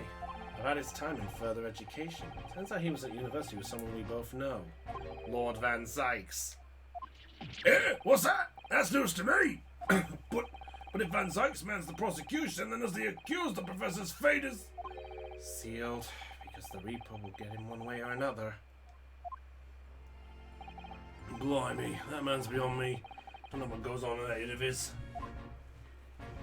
Talking of Van Zykes, this morning's paper ran the story of him being attacked. Read that? Oh yes, but Mr. Reaper's completely fine. Nothing to worry about. Yes, right. Glad to hear it. Still the Reaper, huh? How long is that business gonna keep me up, I wonder? Well, I'm lost so far. I don't know what the fuck's going on. Oh boy, I wish I had words in this entire scenario. But I have absolutely none. Oh.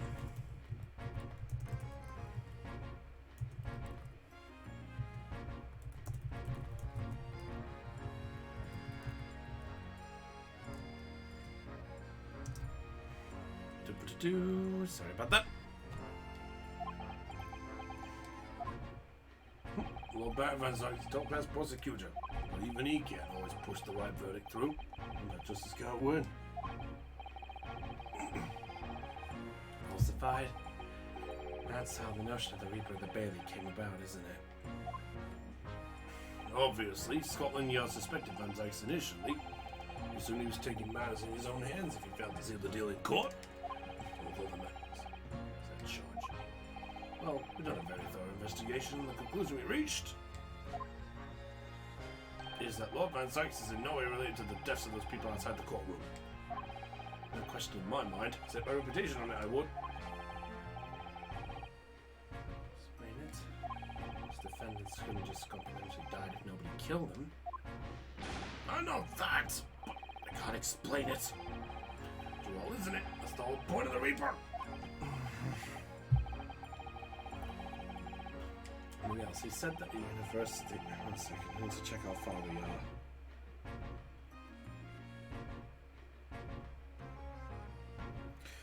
Oh!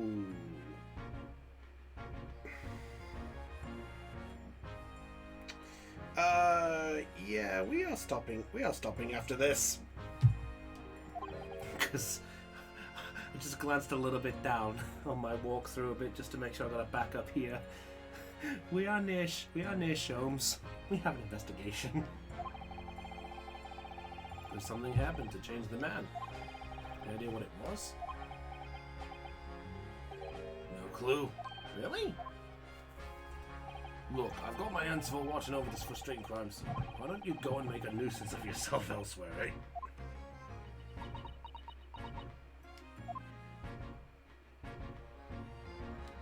Alright, if you're gonna be like that.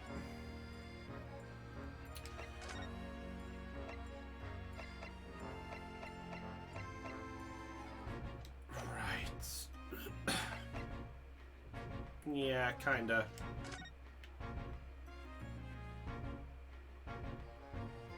Oh. Am I missing something here? Give me a minute.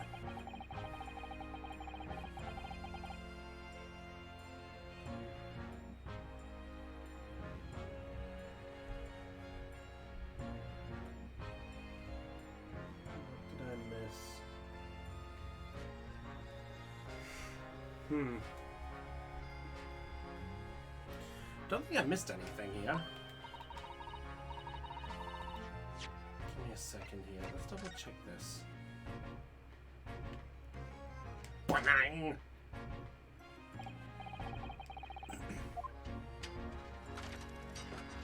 I use a fucking crossbow bolt! It is a crossbow! Between a bow and a gun. I think it's probably used for the same thing, too.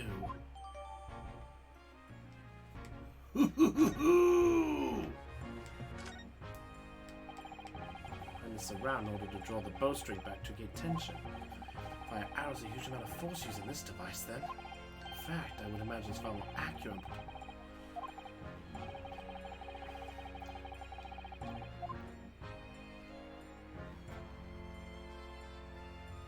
I think I got a hunch. This screwdriver. Just a hunch.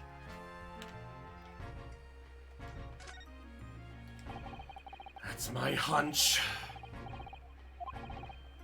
Son of a bow with an automatic fire mechanism. This would be perfect for someone like me who catches his ear with a bowstring 2 times out of 3. Geez, maybe I could have beaten Casimir in Kyoto archery training. Well, good to know. But still, what about this? What is this? What is this? Light bulb. Hey, I'm being thorough. Deduce it was part of a raincoat worn by someone who really didn't want to get wet. Let's have a crossbow examined. Oh. Or maybe not. Okay, so... Am I missing something here?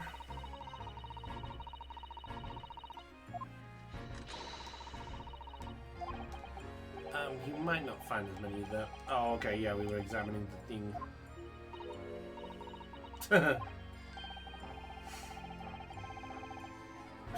Oh no!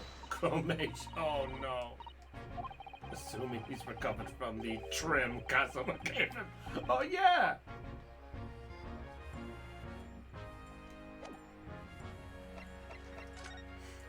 Alright, we gotta be careful about what we present here. Might as well present this. Well, it doesn't pass muster in London.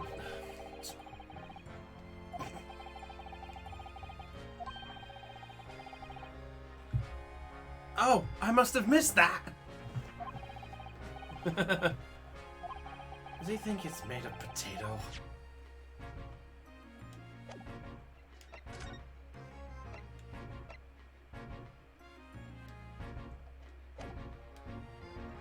There's more here. Have we missed something? Don't think we've missed anything else. What have we... Oh, that's a Ferris wheel. There'll be people riding inside those little cabins you can see. Why? It's slowly, so it's a wonderful way to see the surrounding scenery. Wait, it's turning? But look completely still. Yes, and that's because it's turning so slowly. One complete revolution takes about half an hour. If you're mad enough to go in one, it would be more fun to whiz around fast, don't you think? I feel as though you might have just invented a new sort of ride there, Bruno. Yeah, a new different ride entirely, and I don't think we want to talk about it. Carrying balloons dangling silently in the skies over London, preparing to drop their bombs. We'll discover how to fly, but I never imagined it would involve them being suspended from colorful floating Tamari handballs. Feel amazing being up there among the clouds. Take a ride together, Uno, please. If I'm being perfectly honest, I would like to try it, but without a cast iron guarantee that the thing will plummet to the ground.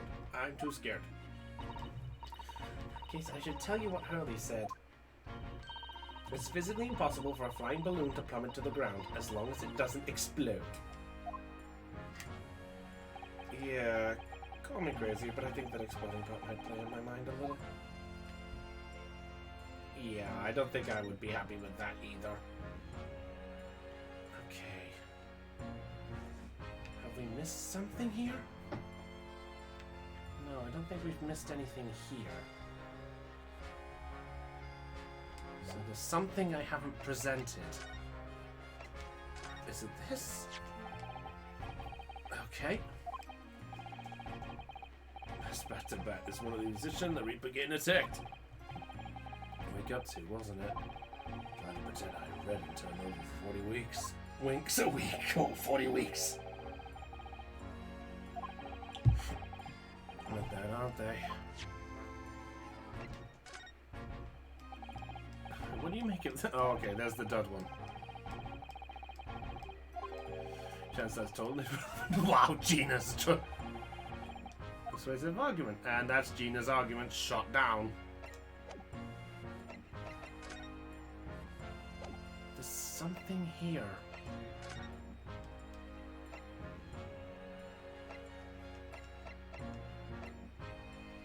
What have I missed?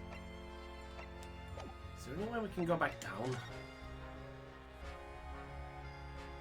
How do we go back down? Is there any way to go back down? Game is dumb.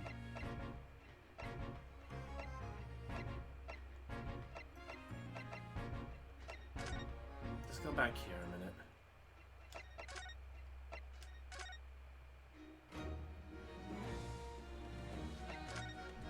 Have I missed something here? Oh, I missed the obvious thing on the ground. Almost as if it were a fire or something. Wow, how did I miss this? We need to basically examine things to hopefully get a inspection. English not quite that laid back, Bruno.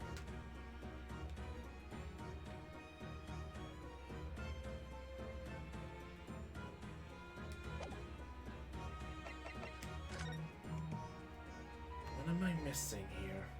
This? Oh, pfft. Oh, god damn it. Give that back first, please.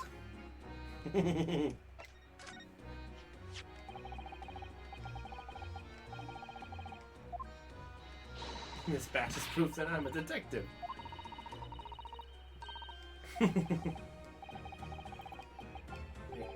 Anything but Odo. Oh, I could call you Defender Nara Odo if you like. I'm going to trip off the tongue.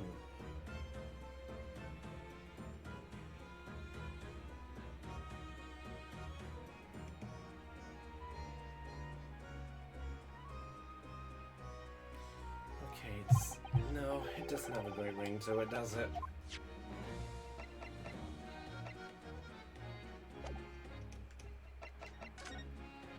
Am I missing something here?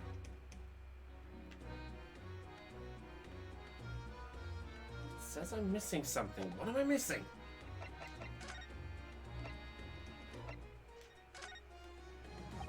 Nope, not the design.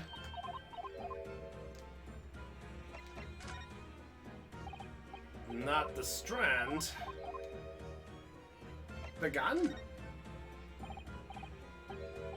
Nope, not the gun.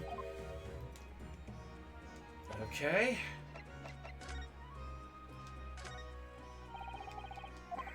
So it's something with Gregson. What am I missing?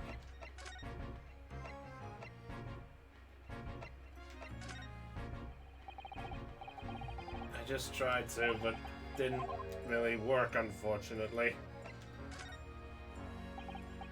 Nope. What am I missing?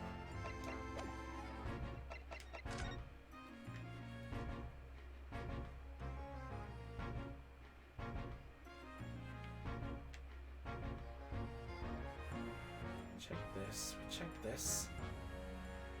What am I missing?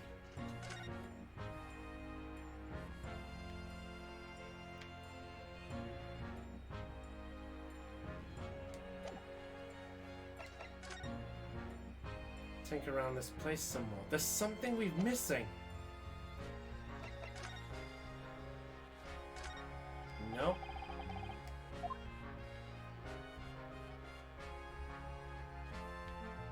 What am I missing? Alright, let me have a look at this.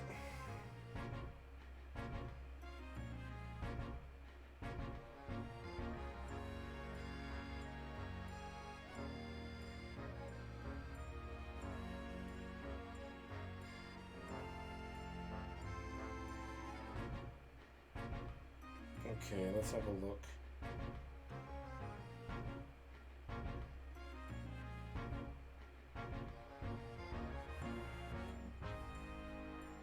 I've done everything it said. That's weird. That's weird. It says I've done everything. What have I missed? I've checked all this. I've checked all this. What am I missing?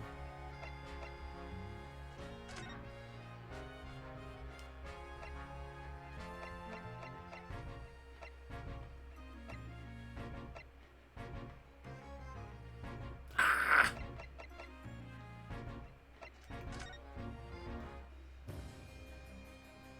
Oh, Van Zykes is still here. Goodbye. We talked to everything with Gina.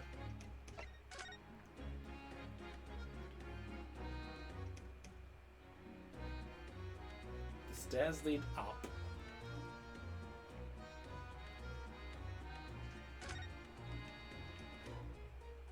Oh. I missed this, apparently. Okay. Yet that calling the experiment a success. The coppers, our lads, set that up after the incident happened. They got the body down, I think. No, really. Can you help to erect the scaffold then? Yeah, look how duty small might be. Wandering around the exhibit and keep a lookout for the fun stuff. Mind Gregson doesn't hear you say that, he'll give you the boot. It's incredible though, isn't it? Could that victim really have bridged that gap by some sort of visible kinesis? That's it. That's what we missed. Oh, they might know something, right? Yeah, that's what we missed.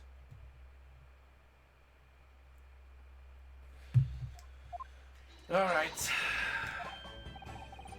That's a good point, yeah. We'll visit that. Alright, but before we do, according to this, there's one thing we do need to do while it's fresh in our mind. No idea where to find Mr. Shums at the moment. He's in the middle of some big case, isn't he? Madam to spell. To sword. It's pronounced to sword. Madam to spells. Is that supposed to mean something to me? You don't know what? You don't know? It's the most popular attraction in London at the moment. Close to Baker Street, actually. We could go now if you like. No, we don't have time to visit attractions today, Iris. We have a big trial tomorrow. But that's where Hurley is. What? At this popular London attraction? Yeah. How is that you know where he is? Hurley told me, but he told me to keep it a secret from you, Nono. Madam to spells. What does he have to relate to the case we're investigating? But then... stranger things have happened, and when they happen, Mr. Sholmes is usually at the heart of them. Right, well, we're off, Gina. But before we do so, there's one thing we need to do here.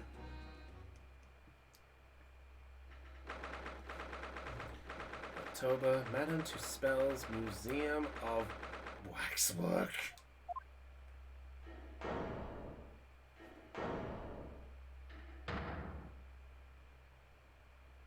Oh.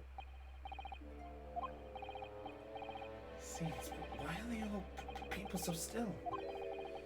Guillotines, ruthless murders. I know what I'll be dreaming about tonight.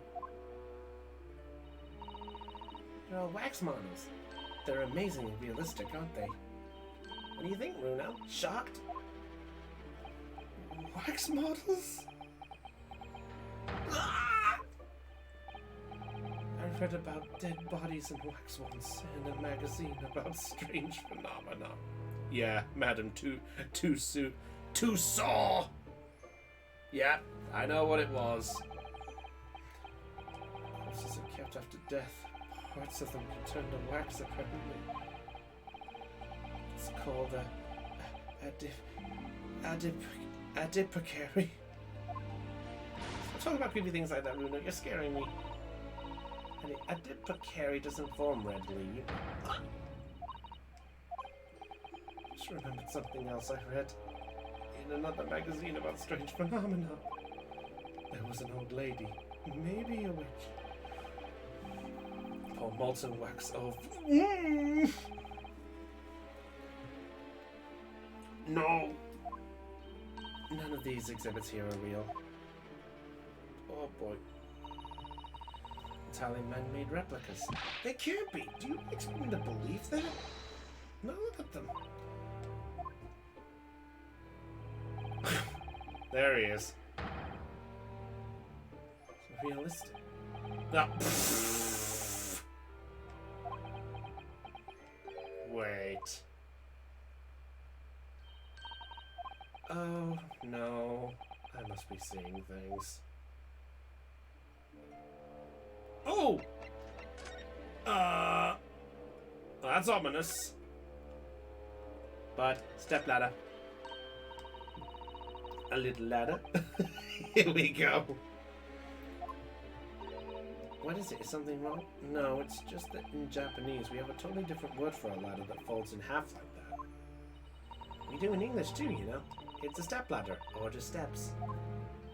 So be careful of making assumptions about other cultures, Bruno. That's how wars started. I didn't realize stepladders were an international point of contention, but the writer makes it as 2 points. Well, as much as I would love to see what the fuck is going on, this is actually where we stop. Because at this point, we actually should, because coming up is an investigation. So, I'm afraid that is all we are going to stop with. So, that's all for tonight. So, I want to see you all here tomorrow for D&D, because Aeon is going to be coming in with a new character. So let's see how he fares with the group in this scenario. I'm going to have such fun with this one. But with that said, what exactly is the whole point with this electrokinesis? Madam Two Shoes? Nah, Madam Two Spoon. This is Madam Two Spoon. But we'll hopefully be having some fun with this later. We'll see what adventure awaits with this, and we'll have to see where this journey goes. So, if you were charged with joy with the stream, be sure to hit subscribe or follow wherever you're watching this, and be sure that you check us out and see what goes down. As stated before, tomorrow we've got D&D from myself. I'll see if I can somehow squeeze another day to get this in.